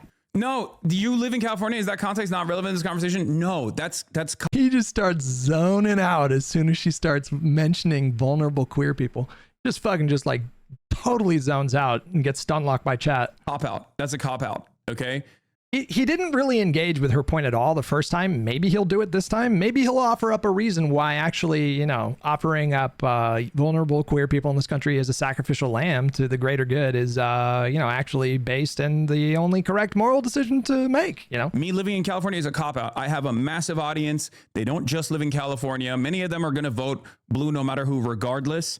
I'm not going to like urge them not to vote blue no matter who regardless, but I will never tell them to do that in the fucking primary. Okay. And I will, depending on what? Blue no matter who is not about the primaries. Excuse me? What the fuck does blue no matter who mean in the context of primaries? Vote for every Democrat on the primary? What does that even mean? What? That doesn't make any sense. Hello? The candidate. And depending on their platform, I will either choose to endorse or choose to not endorse. Having said that, I will never endorse a Republican. I will never tell people to go and vote for a Republican. I will always push back against the Republican agenda. Okay? No, you won't. That's the point. You're clearly not saying that you're going to do that. You're all adults. You can make up your own fucking mind. But I think it's a cop-out to just be like, oh, you're living in California, so it doesn't matter. No, it's bullshit. It's bullshit. Because my commentary is not just staying in the state of California. My commentary expands. Yes. This is true. His idiot audience like to say, and people like Vadim, idiots like Vadim like to say, He's just a guy from California. His vote doesn't matter. Why does it matter if he endorsed? Does he have an enormous platform that's larger than fucking 99.999% of people? Does he have a crazy amount of influence compared to the rest of the country? Yes, then you should want him to use that influence responsibly. It doesn't matter that maybe his vote doesn't matter in California. That does not matter. He is influential. That's the point.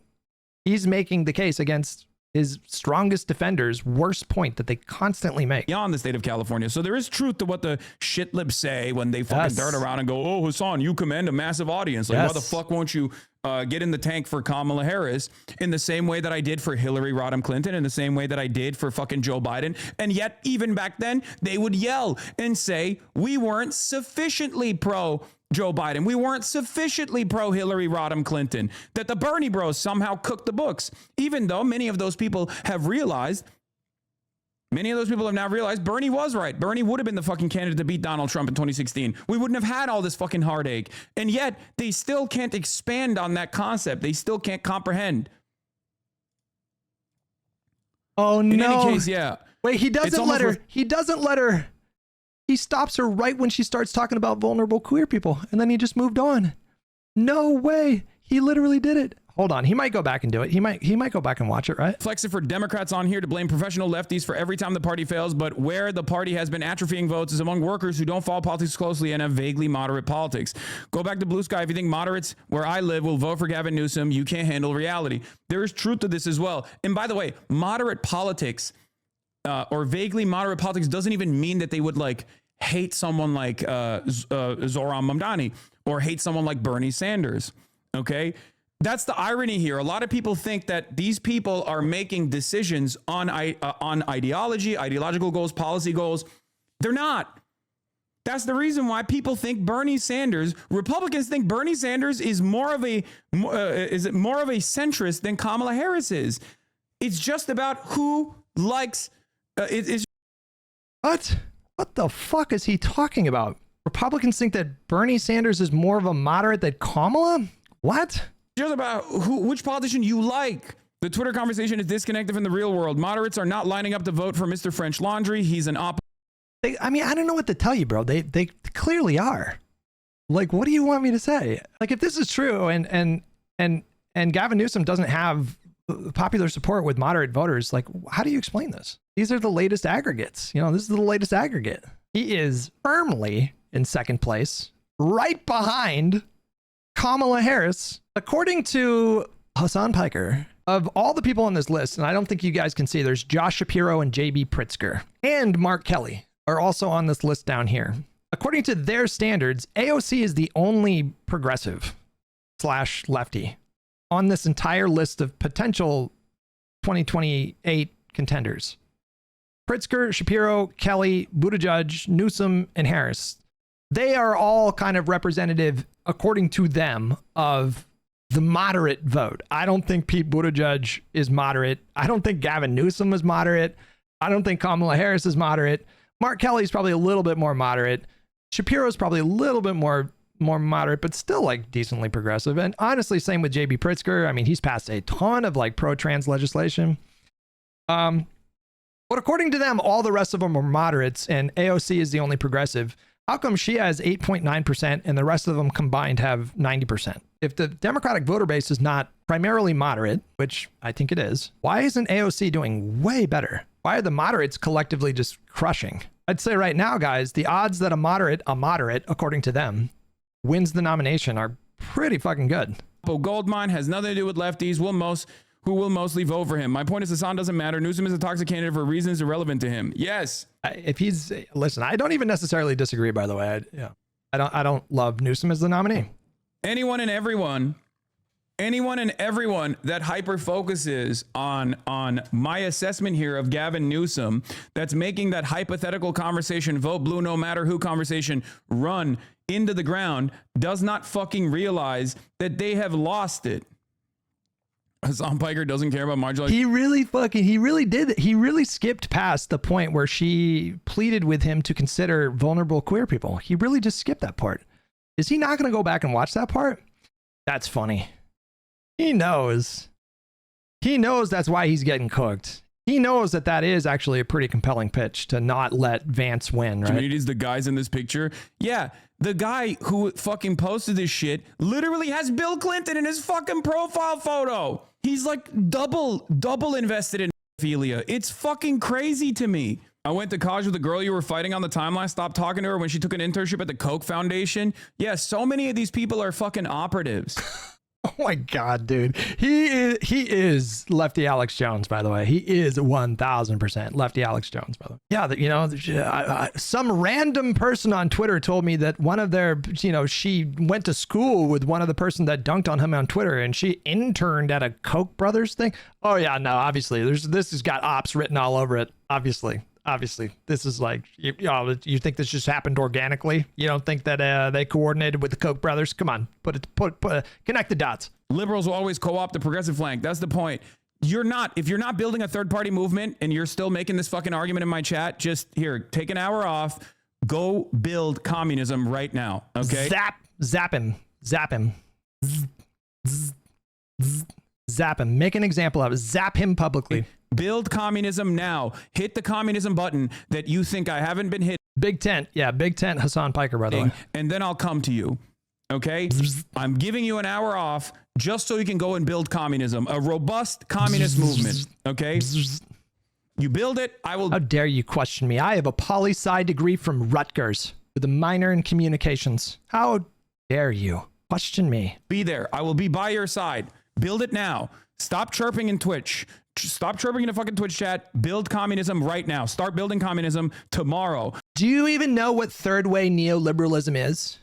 Do you even know? Do you need me to explain it to you with my poli-sci degree from Rutgers? If you ever question me again, I will ban you. Stop building communism. You're lucky I only gave you an hour-long timeout. You're lucky. I am feeling magnanimous today. Yesterday. Go build it. 36-month subscriber. Oh my God. Progressives get co-opted into the fucking liberal brand. I know. Shut the fuck up. I know. You see what he's doing? I don't care if you've been subscribed to my stream for 3 years. I will humiliate you if you ever question my poli-sci degree from Rutgers. Honest question. Why does the Dem consultant sphere think you're a party loyalist circa 2023? They don't. They know I'm not a party loyalist. They're just mad that the Democrats actually talk to me rather than them. That's what this is all about.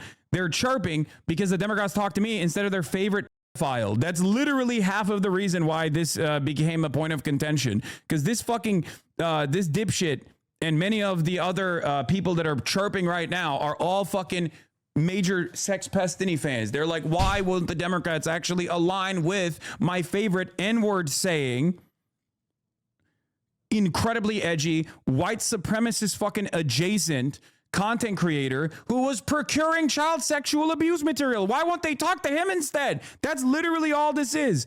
That's all this is. I watched a video of a small communist YouTuber who critiqued you so hard for doing this stuff, but I don't blame you for yelling at these losers. Yes. I let the fucking left flank criticism wash over me because I think it's bad posture and bad politics. Which is why I fucking flipped out about Z Squirrel. It's like water off a duck's back. I don't let criticism from the left flank bother me. No, sir. Doesn't affect me one way or the other. Let me just crash out for like 10 minutes about Z Squirrel. And a betrayal of what I believe in. If I were to constantly position myself as the reasonable lefty, look at these fucking dumbass lefties. Come on, libs. Love me, please. Liberals, love me. I'm your guy. I'm the actual, moderate leftist. The leftist with a smile. Trust me. Look at how much I hate these other fucking leftists to my left flank. I don't do that. You want to know why I don't do that? Because it's bitch shit. Okay? Because the left in this country have no real fucking power. So all those guys, whether it be Bad Empanada, whether it be fucking Squirrel, or whether it be like random fucking small communist content creators are like, oh, well, Hasan is problematic for this reason or that reason. He's a sheepdog for the Democratic Party. I don't care. Yeah, go ahead. Whatever. I'm always going to punch up. I'm not going to fucking punch down. No! What? Brother, look at you, bitch. Look at you go into full-on bitch mode at the prospect of criticizing Brian Tyler Cohen. Look at how you fucking squirrel up and like, no, we got to repair that relationship. I'll fucking accuse all the other, like 2,000 follower course creators of being paid by Zionists to push genocidal talking points. But Brian Tyler Cohen, no, we got to repair that, guys. He spends 99% of his life punching down. Okay. The chorus motherfuckers calling you a 1%er while they make $8K a month for posting one fucking on TikTok a week that gets 150 likes. Dark money donors wasting cash on a less effective sex pest in the orbiter daily quest for free. I know. Oh my God, dude. Boom, 1-2. He hit the Destiny talking point and the chorus talking point with that one. That was efficient. K-Hive influencer going after you too. I know. We're going to talk about that too. Hold on. I got smoke for every single one of these motherfuckers today because it all comes back to this. Shit. The Democratic Party favorability. Okay. They don't want to answer this question. Why is the Democratic Party unfavorability right now at 64%? I think I could give you a pretty decent answer to that question. And only growing. Why? Why are we fucking decimating Republicans in elections? See, he would rather focus on the approval rating, which, you know, you can't ignore approval rating, but between approval rating and electoral results, what do you think is more important? This whole thing is the Democratic Party establishment is collapsing and the left is ascendant, and now there's blood in the water and we have an opportunity to like take over the party. That's his whole narrative. And so he focuses exclusively on favorability while ignoring the fact that like Mikey Sherrill and Abigail Spanberger and like countless other kind of centrist or establishment Democrats are like brutalizing Republicans in elections all over the country. But he won't acknowledge that at all. He will not talk about that at all because it hurts his narrative. Like all of a sudden it's like, well, shit, they seem to be doing pretty well without us, you know? Donald Trump is the president. Donald Trump is a pedophile, allegedly. Donald Trump is defending pedophiles, not allegedly. We know he's defending pedophiles. Donald Trump has a neo-Nazi brigade that is unaccountable, that is killing Americans in the suburbs. Donald Trump has not fixed the economy. Donald Trump is incredibly unpopular, and yet the Democrats' unpopularity has only grown in that time frame. One must ask the question, why? Why are the Democrats historically unpopular at a time like this? They have no answer for this question. They have no answer for this question. Why is the Democratic Party unpopular right now? There's a number of reasons. That's kind of a complicated question. I mean, there's a lot of reasons. If you want to go over the primary reasons why I think the party's favorability is so low, well, first of all, there's kind of an internal revolt going on within the party. I think this decline is largely coming from within the party. And there's a reason for that. Like liberals, diehard Democrats, people across the ideological spectrum within Democratic Party politics, there's a visceral anger at what they're seeing every day from the Trump administration. And the Democrats lost control of government in the last election. So we're also powerless to stop most of the awful things that he can do. And every day it seems to get worse. And so they're pissed. Like the voters are fucking pissed right now. We lost. People don't like losers. Go figure. People don't like losers. But I've brought this up many times. It feels relevant to the analysis. But in 2014, according to when I looked up these numbers, the Republican Party voters viewed their own party even less favorably than the Democratic voter base views their parties currently. The Republicans lost twice to Barack Obama. Even though they fucking cleaned house in the midterms, they lost 2 presidential election cycles in a row to, God forbid, a black man named Barack Obama. And they were furious with their own party. And what happened? 2 years later, Donald Trump went on to win the presidency with control of the Congress as well. I don't know. For me personally, I suspect that Democratic Party approval rating probably go up a decent amount after we fucking clean their clocks in November. It won't fix everything. There's also a lot of like intra-party division. I mean, these lines have been, visible for quite some time now. There's a bit of a fracture within Democratic Party politics. You do have a left flank that feel disenfranchised, largely pushed out of leadership or control of having a controlling share in the party. Many of them feel like it was literally rigged against them in both 2016 and 2020. And so, you do have that like hard left flank that's driving a lot of divisive rhetoric.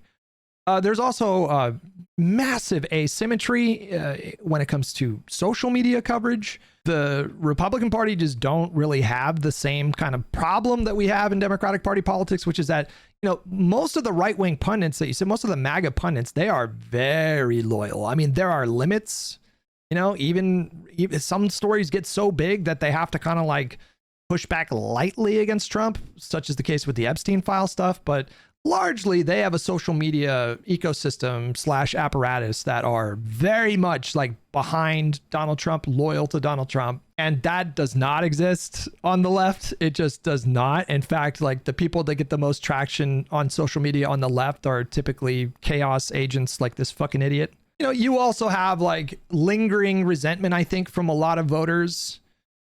Barack Obama stepped into the presidency, in the middle of what was potentially at the time like a global economic meltdown.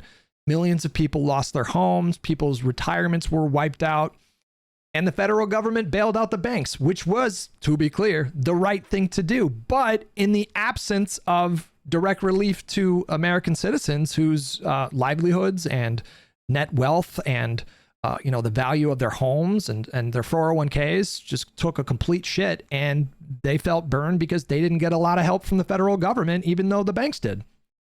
Which, again, stabilizing those banks was necessary. That was necessary. But people felt burned. Then on top of that, you also have a big chunk of the country that feel abandoned by the Democratic Party in the wake of, decades of forging these trade deals with international partners and globalization and outsourcing of manufacturing jobs that did frankly decimate a lot of more kind of rural towns, a lot of Appalachian cities and towns. And there's also a branding problem with the Democratic Party as the demographics have shifted. And turns out people making under 100K a year are now drifting more towards the Republican Party, while people that make more money and have more education are drifting towards the Democratic Party, which fuels a kind of a brand problem. The brand of the Democratic Party is that we're these like liberal elites that are, out of touch with the plight of like the working man in this country. But then you also have like the impact of social media algorithms and how that has impacted culture war issues. And so now you're starting to see a lot of people that are kind of moving socially to the right, but moving kind of economically to the left. But the culture war issues on more superficial things end up taking up a lot of oxygen. So like trans issues become like 50% of the discussion, even though less than 1% of the population. And so people associate Democrats with being like super radical on issues. And then also you have the baggage from Joe Biden himself, who, while he was wildly effective at passing legislation, and he was undoubtedly the most progressive president maybe ever, he was very old, and that freaked a lot of people out. And the Republicans fucking pounced on him for 4 years, mercilessly crushed him. And he kind of made their jobs easy because he was fucking old and getting older. And so, they launched every opportunity they could to, paint him as this literal like dementia patient. And it worked. A lot of people bought into that because a lot of people consume their politics in 30-second bites. People were like, fuck, I think he is demented. Did he shit his pants in front of the Pope? Did you hear that thing that Joe Rogan said? And then what does he do? Joe Rogan, I think, betrayed the country with like that debate performance, and then passing the baton to Kamala, and then also demanding that she protect his legacy by not breaking from him too much, and partly her fault for going along with that. That was a mistake. I think that was a betrayal. And so, I don't know. I think I gave you like the top 10 issues for why the party's brand is like not great right now. But honestly, there's like 30 other ones that I could rattle off. Okay. So if Hasan's going to sit here and tell you like they don't want to talk about it, they can't tell you why the Democratic Party's numbers are in the there you go. Bing. I could keep going. Trust me, I could keep going. We could go back like decades for context here, okay? I'm just saying. I feel like most of the liberals that I follow on Twitter would probably like give you a similar take, if you really want a nuanced, complex take on like what's happening. But, at the end of the day, I think people don't like losers. I think the Democratic Party is fucking furious with Donald Trump. He is insanely divisive. He makes people furious. And the Democratic Party just can't do a lot to stop them right now. And so voters are fucking pissed off. But watch these numbers when we fuck them up in November. Mark my words. Watch those numbers when we fuck them up in November, and when we start hauling all of these cabinet members in front of a new subcommittee hearing every single fucking day and harass the shit out of this administration, impeach some of the cabinet members, impeach Donald Trump. Watch the approval rating for the Democratic Party, okay? Somebody set a reminder on your phone. Remind me in 18 months. Remind me in 18 months to tell Hutch to look at where the approval rating is at. I'm counting on you, stream. All right. Anyways, there you go. Bing, bong, boom. That's why I think they're not popular right now. I do. I know why. It's because they don't do anything for people's material conditions. Democrats are not fighting back sufficiently against the Republican Party's agenda. That's it. They're known as the do-nothing Dems. They're known as the no-backbone Dems. They're known as the Democratic Party that has left its own population behind, its own voters behind, the marginalized identities that Democrats seemingly only remember to talk about when it comes down to fucking, demanding that people vote unconditionally for vote blue no matter who. Actually, we talk about trans issues like pretty consistently. I'm proud of my party for holding the line in defense of trans people. I love that about my party.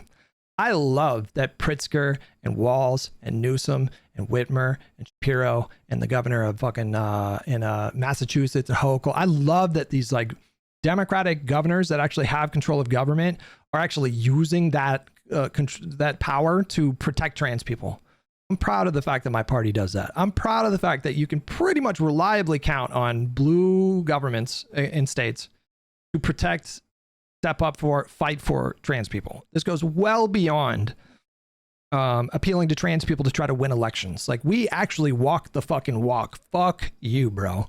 Fuck you. You said, and I quote, "I don't even entertain that stuff," end quote, after Jennifer Welsh begged you to vote for Democrats to protect trans people. You said, quote, "I don't even entertain that stuff," end quote. Fuck you, man. People, those marginalized identities have been left behind by the Democratic Party. Okay, that's it. That's it. The most popular Dems in the country, across the board popularity, stem from the more radical Democrats, the Bernie Sanders of the world, AOCs of the world. I'm sorry, Josh Shapiro, Andy Bashir, Gretchen Whitmer, Ossoff, Barack Obama, excuse me? Zohran Mamdani. Why are they so popular? Why are they carrying the Democratic Party's brand currently? Excuse the reason me? why they're carrying the Democratic Party's brand currently is because they're fighters. They're fighters. They have loyalty. They have the base. The base wants more people like that. Well, they can choose who the candidates will be in the primaries, bro. That's what the primaries are all about, brother. We'll test your theory. I have a good sense of things, I think, and I think that both progressives and moderates are going to fucking feast on the flesh of Republicans, not literal flesh, but political flesh in November. I think it's going to be an all-you-can-eat buffet, and we are going to eat until we vomit. Everybody. These people are reactionary. Okay? These people are reactionary. This position is unironically reactionary. They're forcing you to accept the false binary with the premise of Gavin versus Donald. So a trans person who said, actual trans person here, Gavin Newsom made a comment about trans athletes that I don't agree with. California is still one of the best places to be trans in the country. See the difference? You don't care about what happens to us, so stop acting like you speak for us. And then he calls this trans woman a reactionary. This pathetic doofus, this fucking imbecile. Which would force you to support the better one if you're rational. We have to show how irrational it is to force people in the false binary again, which is the reason why Harris lost. We can and should ask for something better than Gavin if we want to fix the conditions that led to Trump. Exactly. Yeah, Obama mogs all of the... Obama has like God tier status in the Democrat. What is Obama's approval rating in the Democratic Party? Like 95%? I don't even know. He's literal royalty in the Democratic Party. That is exactly my point. Which is part of the reason why I responded with shit libs don't care about losing to Trump. Shit libs who don't care about losing to Trump now want you to obey in advance to their hypothetical establishment candidate while there isn't even a guarantee there will be an election 2 years from now, using marginalized people as a cudgel as Gavin threw trans people under the bus. threw trans people under the bus, bro. 43 bills. I thought it was slightly under 3 dozen. Apparently, Stacey, when she looked into it, found out that Gavin Newsom signed 43 pro-trans bills into law in California since being inaugurated in 2019. 43 pro-trans bills. 40 fucking 3. I'm pretty sure not a single governor in history has passed or signed that many pro-trans bills into law. But he saw a 30-second clip of Gavin saying people have a right to feel concerned about fairness in sports, but the state should stay out of it and not impose its will on these athletic bodies and ban. He never said that they should ban trans people from sports. He said the opposite. He said the state should not get involved. Not only that, but I also responded to him directly over here as well, where I said, you're in a sex. You guys will find my tweet here. I need you guys to juice it up and hit like, and we need more likes, guys. You're still slacking on the likes. Led by a pedophile streamer, Lamau. The day he goes Republican, you will too. You didn't care when he. Did you see the part where I called him a pedophile streamer? That shit was pretty funny. Anyways, we need more likes on Twitter. Sam Hyde, Nick Fuentes, or Lauren Southern. Don't talk to me about obeying in advance. Vote blue no matter who got us in this mess. Not seeing enough likes, guys. To which he had the silliest fucking response. How many? It was so stupid. You see this guy? Ugh, guys, go get in there. 108 comments. I need more. I need more. There's more replies on my. He only has. There's 10 more. There's 9 more. There's 11 more. I need 11 more loyal dogs that I've zapped. Get in there. The libs are getting too many likes. Groiper accounts, if you retweeted a signal boosted, brother, what are you talking about? Your favorite content creator's mouth is on top of a fucking neo-Nazi's penis. What do you mean? You get it? I'm saying that Destiny wants to literally give oral sex to Sam Hyde and Nick Fuentes and Laura and maybe lick Lauren Southern's pussy. You get it? Because they're Nazis and he wants to fuck them. Guys, I need you guys to juice that joke.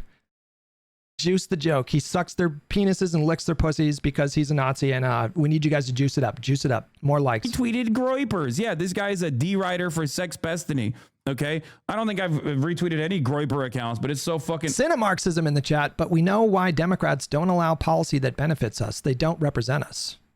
They're where the capitalists go to organize politically. The capitalists meaning like 99% of the country. Are you not boys with Michael from PA anymore? Where did you get this fucking idea from? Why can't the Republicans in Congress think for themselves? Why are they just going along with Trump's propaganda? Yeah. Sex Destiny is basically a fucking Groiper that votes Democrat, but these guys literally think that's the most viable alternative. Yeah. You know what I mean? They are so internet brained. They think like white guy that is consistently trying to be edgy and consistently saying slurs is the best, most viable Democrat of all time. No, man, that politics of that sort is repulsive to the average person. You might actually think in your hug box that Hassan Piker represents Maoist China. Okay. Yeah. He represents communism. He represents the USSR. This is. Who's got the clip of him like fanboying about the Little Red Book? Oh, you want to call me like a Mao supporter? Really? You think you can sum me up by calling me a Mao supporter? It's like an utterly repulsive version of politics. True, to the average American that is uninitiated, utterly oblivious to what like socialism, communism looks like, okay? Yes, that is fucking repulsive. But in action, when we're talking about the electoralist agenda, I'm not fucking running Maoists, okay? I want people like Zohran Mamdani to fucking run. Why would you run Maoists when your whole thing is you don't think that they can reach power without taking over the Democratic Party? Like, of course you endorse people like Mamdani. Of course you're not endorsing Maoists. Like, Maoists cannot win in elections in this country. Running as a Maoist, you know, the best chance that you could ever get that would be to run as a, you know, Demsoc and hide your power level. How dare you accuse me of being a Maoist? Oh, no. Oh, my God, bro. It's a small one. And it's the first version. It's the first. Wait. Oh. Really? Is that a Bible? No, that's a Little Red Book. Oh, my God. The Little Red Book? That's it, dude. That's the book. Bible is what it is. Okay. Yeah. Some may say more important than the Bible. Especially over here. Yep. Oh, my God. Guys. Oh, you know me so well. Color. He doesn't give a fuck about trans.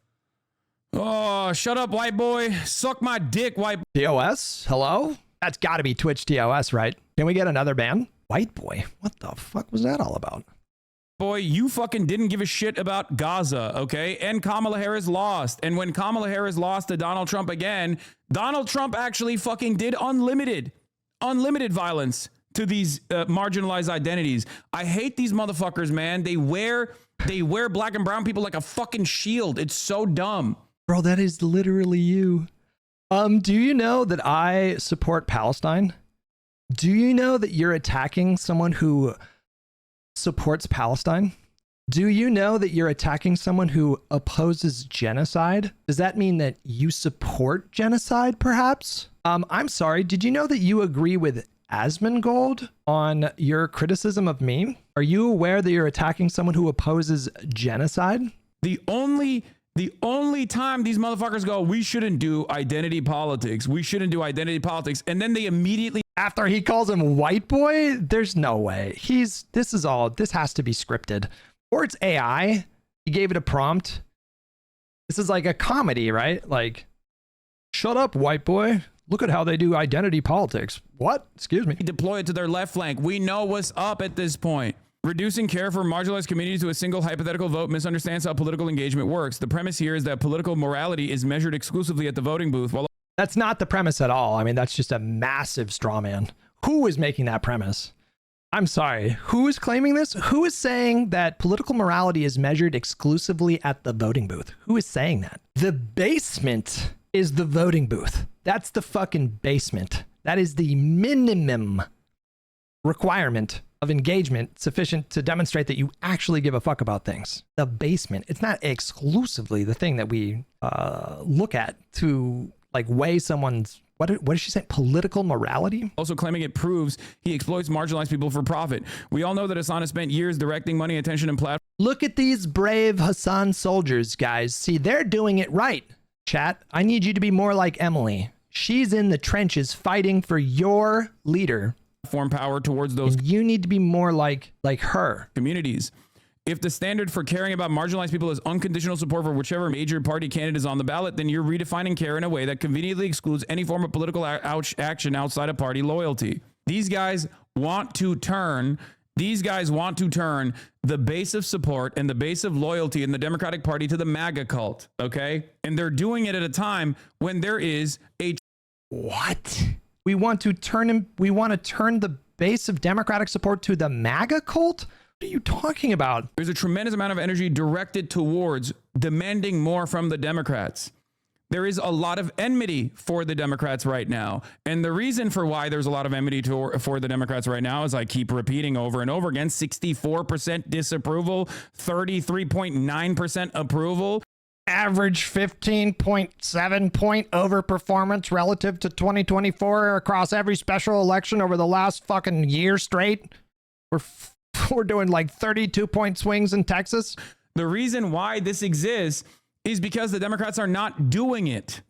Okay? They're not doing it. They're not leaning in to the demands of the base. They're not even doing like the shitty hashtag resistance liberalism of 2016. People, he doesn't give a fuck about preventing fascists from winning elections. All he cares about at the end of the day is clout and money. If Republicans created a left-wing plan to constantly spread voter apathy and discourage people from voting against them, it would look just like Hasan Piker. If you're curious what I'm referencing, here's a clip from the most recent podcast that Hasan Piker just went on. Gavin Newsom. Well, I'd have to vote for Gavin Newsom. Me too. 100%. I wouldn't I'd probably vote third party. You would? Oh yeah. I mean, at that point, it doesn't even matter. Like, if you can't see the difference between JD... Yes. Notice how he cut me off and he didn't put the context in. If Gavin Newsom wins the primaries, at that point, it doesn't fucking matter. We're cooked. 90 likes, please skip this. Man, shut your bitch ass up. If I'm fucking looking at something, there is a reason for it, okay? Don't question me and my political science degree from Rutgers! I'm looking at something, there's a fucking reason for it. Shut the fuck up, okay? He just posted this an hour ago. This shit will do fucking numbers on TikTok. You don't get it. The libs are getting... the libs are getting too many views on TikTok. This is an emergency.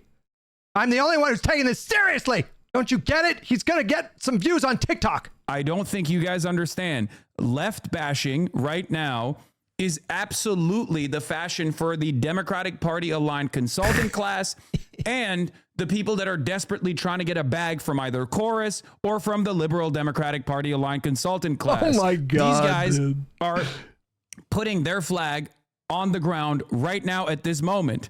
Okay? Stop backseat producing my fucking stream. You don't get it. This is an emergency. We need a full court press. You don't get it. This is the funniest. Like, I'm sorry, but this is like for me, like a top 5 stream. Like that. I'm not even kidding. He is showing his whole ass tonight, bro. This is so pathetic. He is so pathetic. This is a pathetic, narcissistic, fragile, insecure, balding. Not that there's anything wrong with that. Man baby. The libs are getting likes. This is amazing. Holy shit, this is incredible. Some of them are doing it for an $8,000 check. Some of them are doing it because they want to get the $8,000 check down the line. It's ironic because Jen, after this clip ended, agreed with me because Jen understands that vote blew no matter who. That vote blew no matter who mentality. I don't think she did.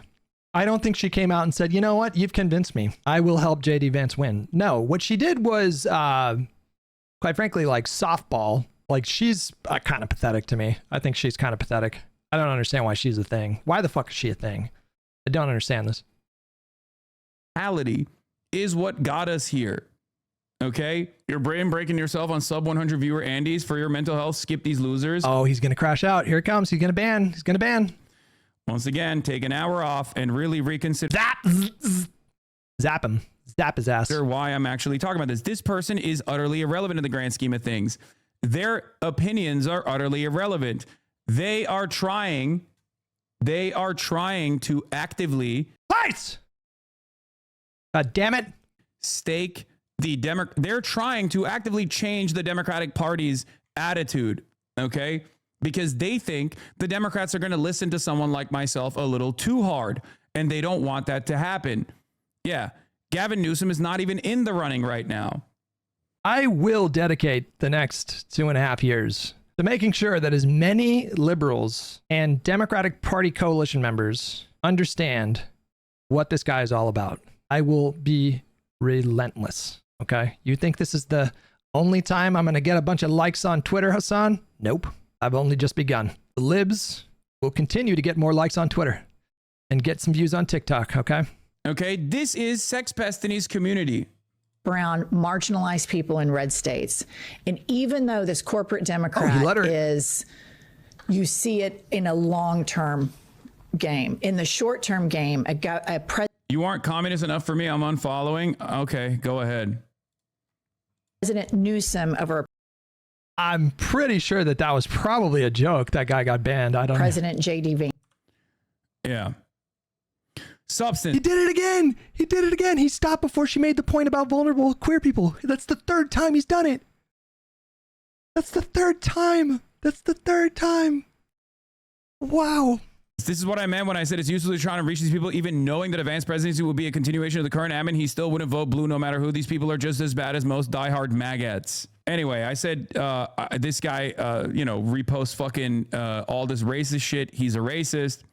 Obviously, he is an insane person, and none of them actually have any interest in like helping defeat the Republicans at all. They're just doing their own petty fucking personal grievance politics.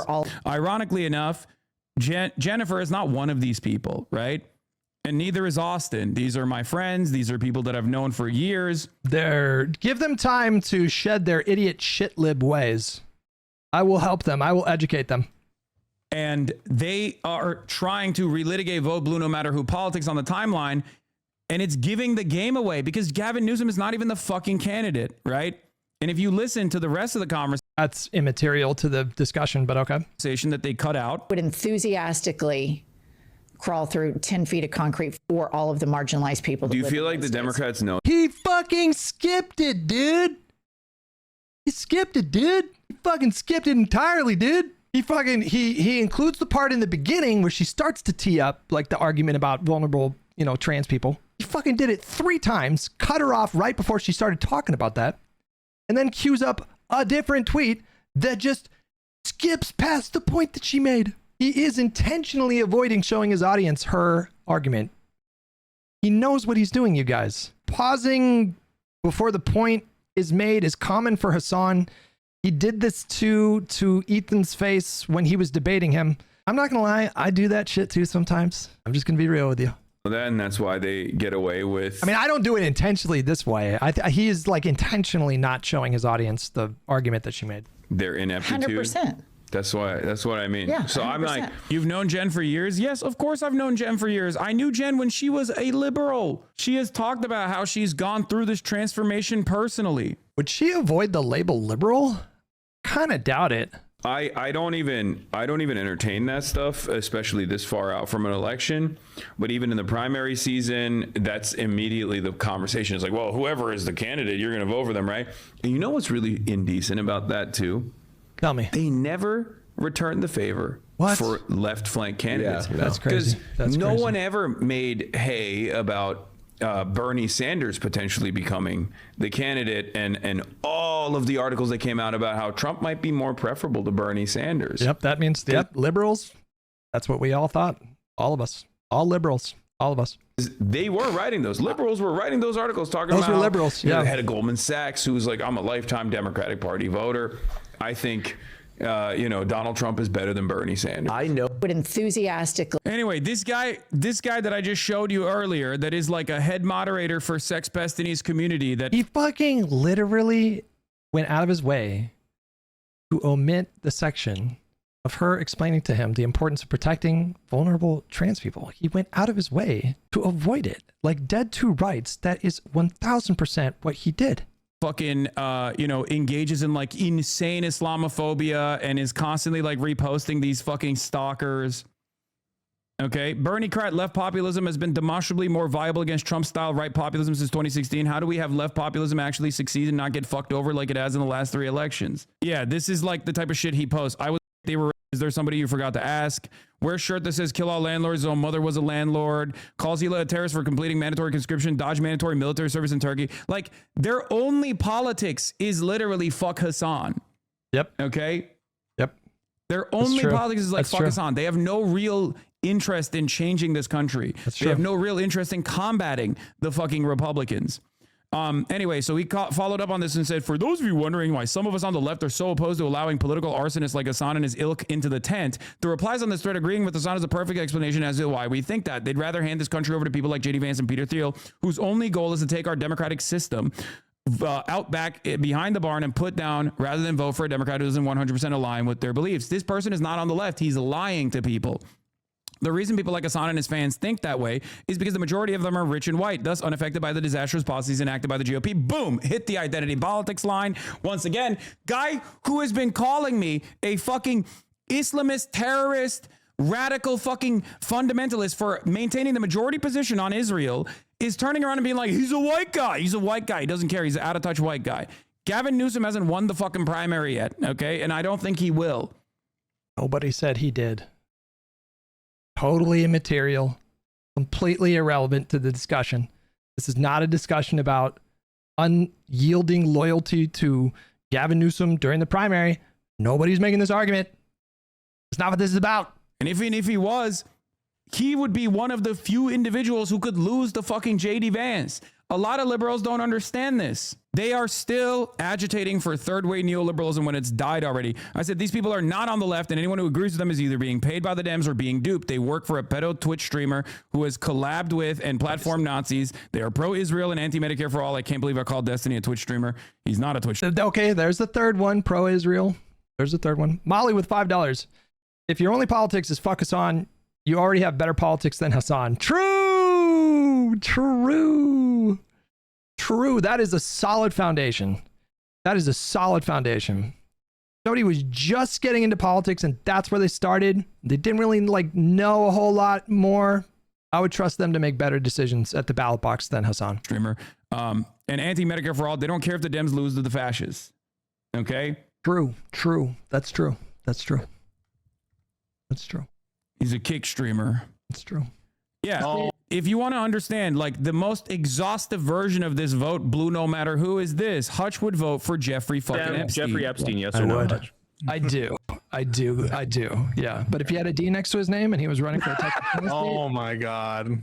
I would probably vote for him. I'm just saying. That'd be a tough one. Wild. Not kidding. We're just gonna let that one. Not a joke. Not a joke. based. Hello. Oh. They do this thing where, like, obviously we're doing these thought experiments to test the principle of harm reduction. Like, that's the point, you know? And I think a lot of people are incapable of engaging in a conversation about harm reduction, honestly, because if they did, then, you know, the choice would be pretty obvious if you're on the left. And so Prime Kai's in our conversation when he was on the podcast, he thought he would try to fucking deflect away from any kind of responsibility to make an evaluation of, like, you know, what would be the best harm reduction tactic. He thinks he can just opt out of that. He takes a maximalist position. Like, when he says he would never vote for, you know, somebody who, like, in his mind supported a genocide, even if it meant Donald Trump winning, you could take that to an extreme with him that is like pretty unbelievable. He would tell you, I would never vote against my conscience, even if it meant preventing the heat death of the universe. Like, that's how far he takes it. Like, it's crazy. It's fucking insane. And so his way of, like, avoiding the, you know, confronting how fucking ridiculous that is, he turned around and was like, what if it was a segregationist? What if a segregationist was best positioned to take on a Republican in a deep red district in Missouri? And I don't fuck around with harm reduction. I don't fuck around with it. So he asked me that question and I'm like, yeah, I would. Yes. If it got us closer to congressional majorities, yes, I would. And to me, it's like obvious. Like, to me, in my mind, it is more on you to justify a policy of allowing the Republicans to have a majority in Congress. Why is it not more on you to justify to me why that is a more preferable outcome than, you know, like 50 like normie Democrats plus one segregationist in the Senate? Why is that so crazy? But allowing Republicans to have a majority in the Senate, that's fine. By the way, you're also calling them a fascist party. So I'm sorry, that doesn't make any sense. That doesn't make any sense.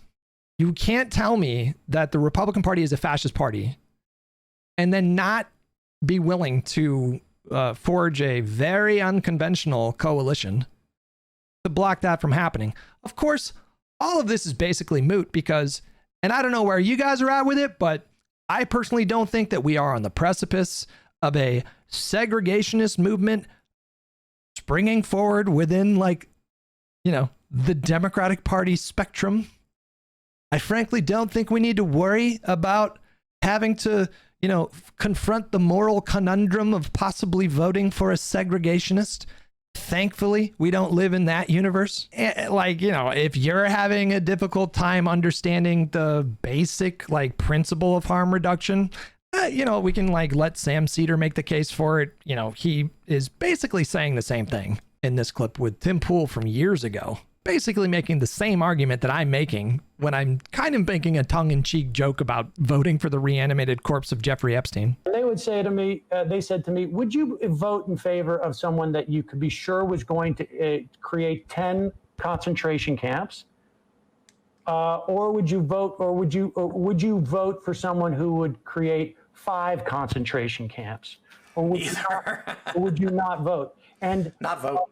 I would vote for someone who is going to create less concentration camps. So you're willing. That is an eminently rational and reasonable position. I obviously agree with him. I agree. Yes, I would vote for less concentration camps if my choice was 5 concentration camps with one candidate and 10 with the other. That is how I approach every electoral decision that I make. Now, if I were to copy Hasan's tactics and all of these idiot, vapid morons who are spamming this clip of me saying that I would vote for Jeffrey Epstein, if I were to copy their vapid, idiotic tactics, I could just as easily spread this clip around of Sam Cedar with no fucking context and say, oh my God, Sam Cedar said he would vote for concentration camps.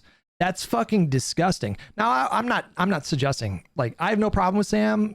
I don't love a lot of the stuff that Sam does a lot of these days, but he's not on my, I have more problem with Emma than I do with him. He's not someone that I'm, like, stressed about because for however many bad takes I think he has, he, for what it's worth, like, consistently every election is pushing for harm reduction. Bad takes or not, he will always suggest that people vote for the Democrat. And so that to me, like, I just don't even, not a priority in terms of like targets for scrutiny. But that's what they're doing with like the Epstein stuff. Like, see, it's right there, bro. He said he would vote for Epstein. It's right fucking there, bro. And he knows that his audience are trained like dogs, as though they have been shock trained. He knows that they're not going to bother to look into, I mean, if I saw a clip like that, right? If I saw a clip like that, even if it was somebody that I didn't like, if I saw a clip of, I don't know, Asmongold saying something that on its face just sounds so unbelievable and ridiculous, I would get curious and be like, wait, hang on a minute. There's got to be more to this, right? Like, I would make an effort to figure out what the context was, what we're talking about. Let me turn it around on you, Hasan Piker. Let me turn it around on you, okay? Would you vote for Jeffrey Epstein in 2028? I can't believe we're fucking doing this. Whatever. They opened this Pandora's box. Would you vote for Jeffrey Epstein in 2028 if you knew that voting for Jeffrey Epstein would spare the universe from imploding on itself and all life that is currently in existence would die? If you knew that you could prevent that by voting for Jeffrey Epstein in 2028, would you do it? And then, of course, if he said like, yes, I'd be like, oh my God, you just said you would vote for Jeffrey Epstein? That's the game. Like, that's the game, right? Fucking stupid. This person admitted he used you for engagement. Oh, I did it because I knew folks like you would easily fall for it. Easiest trap I've ever said. Oldest.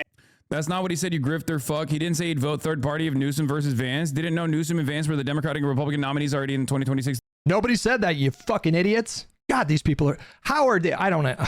The year of our Lord. Yeah, he's pretty stupid for answering that idiotic hypothetical, and you're pretty stupid for making a TikTok from him answering a hypothetical just so you could farm other stupids into thinking you're not the biggest grifter out here. Oh, I did it because I knew folks like you would fall for it. I don't think a lot of these people realize that a JD Vance, Gavin Newsom matchup would cause so much fucking enmity.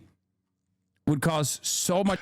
Oh, no. We are fully aware of you guys, you fucking chaos agents, you band of petulant children. We have been aware for years of how fucking outrageous you guys behave. You would gleefully toss trans people under the bus if it meant a fuck you to the Democratic establishment.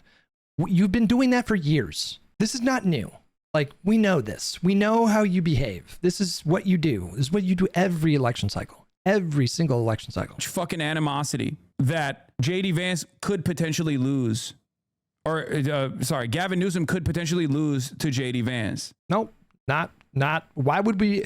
That's not what this is about. People are not mad because Gavin Newsom might lose to JD Vance. People are mad because you claim to be a coalition partner. You claim to be ostensibly within the Democratic Party coalition. That's what you claim, especially every time you go on a center-left platform.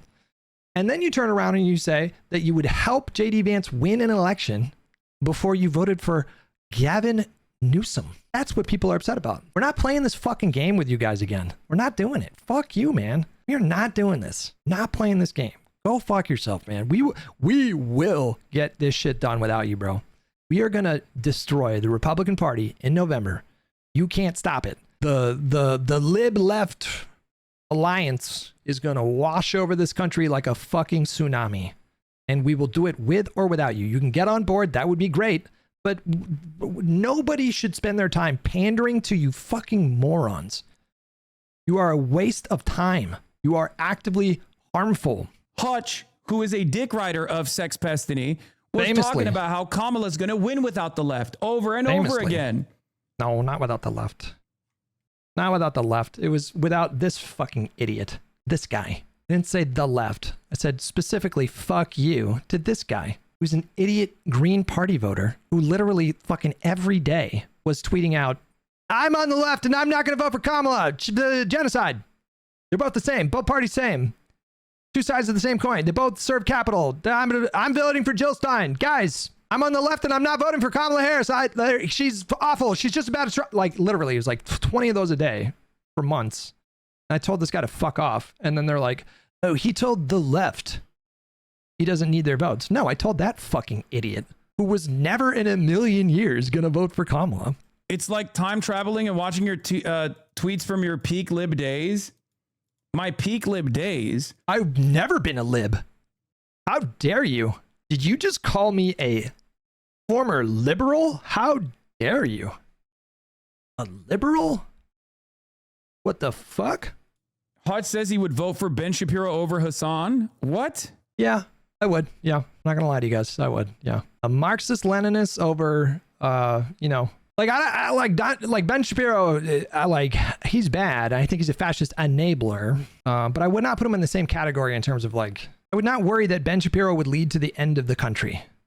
And I would not worry about Ben Shapiro like nuking another country. I would worry about giving Hasan Piker nukes. I think he might nuke Israel. I'm not gonna lie to you guys. I do think he might do that. I think he would literally just like turn around and give all of our secrets to China. You know, like I'm not kidding. I think he would be like, he would invite Xi Jinping to the White House and then just like publicly like hand him access to, the NSA. I think he would usher in just so much like death and destruction and suffering. Why are you? I mean, you need to give me a fucking actual. Boom! I just gave it to you. Boom! There's your quote. I just gave it to you. Yes, I would vote for Ben Shapiro over Hasan Piker. Also, if libs are already wanting to vote for him without a clear stance on subjects he walked back on his podcast, those some of the likes of Ben Shapiro and Charlie Kirk, then it allows him not to fight as hard for those things like trans rights, etc. Exactly. I hate the Republicans more than these people do. I want to defeat the Republicans. I want to imprison some of the Republicans that have actually caused all of this chaos, okay, and all of this instability. These people don't. It's that simple. Don't see the logic here. I have a difficult time on understanding, because if that was true, then why the fuck would you not vote for Gavin Newsom? All of these guys are Destiny fans. As someone who rightly keeps his focus on MAGA, I'm going to briefly deviate and make a few observations. Committee to the voting Oh, pondering, you got called out, you dumb bitch. No, I'm just kidding. Third party and saying it doesn't even matter is both indefensible and wrong. As may as well be seen by Dems as him slamming the door on them, thus motivating to go rightward. Yep. He could have said something like, I can't say because Newsom needs to earn my vote if he wanted to apply leverage. The very worst Democrat is objectively better than... Like, even when I spoke to Pondering before, he pointed out, and he's correct, like, this is a uncharacteristic move from Pondering because he typically only swings right, which I have said many times is valid. That's fine. But the one time that he actually chose to address something on the left that he thought it was destructive, it was a very, like, there's no personality attacks, there's no character attacks. It's a very kind of sober, straightforward, like, here's why I think that that's misguided. And he's going to lose his shit regardless because he's a sensitive fucking narcissistic baby. Like, this is a pretty tame, I would say, response to this, all things considered. Pretty low key, MAGA candidate. The schism is sadly yet another disadvantage we face in the anti-MAGA movement, even as the stakes get higher and the terrain gets more uneven. I frankly had enough of the online blame game amongst the anti-Trump coalition, particularly blaming the voters within these blocks, blaming one another for USAID, the millions of dollars die as a result, blaming one another for the Palestinians. I don't believe online political influencers have anyone else's interest at heart except their own. This is bullshit. Okay? This is fucking... Skipped over the USAID cuts here. Bullshit. If that was the case, I would be moving very differently. If I had no investment in the things that I'm advocating for, I would either decide not to work with any Democrat whatsoever and just say, I am the most moral leftist of all time. This is a bourgeois. You need their platforms to grow your audience. Like, that he has a big platform, but it's still pretty niche. Pretty niche. I'm a fucking micro influencer by comparison. He doesn't have a kind of platform that can compete with, a lot of other political people in the space. And so he needs the center left platforms to grow his audience. And so electoral system, I will not be participating in it. Okay. If I did not have any investment in advancing the causes that I advocate for, I wouldn't do it. I wouldn't. You do have an investment in the causes that you advocate for, which is to, propel Republicans to victory so you can juice your numbers up. Be in the fucking trenches. I wouldn't be in the streets. I wouldn't be fundraising for these initiatives. I wouldn't be working with the existing sitting elected. You don't go on the streets without monetizing it, though. That's the thing. Like, you don't just go to protests and be there and, you're always monetizing it. You're always monetizing it. This is so, I mean, everybody can see that, right? Like,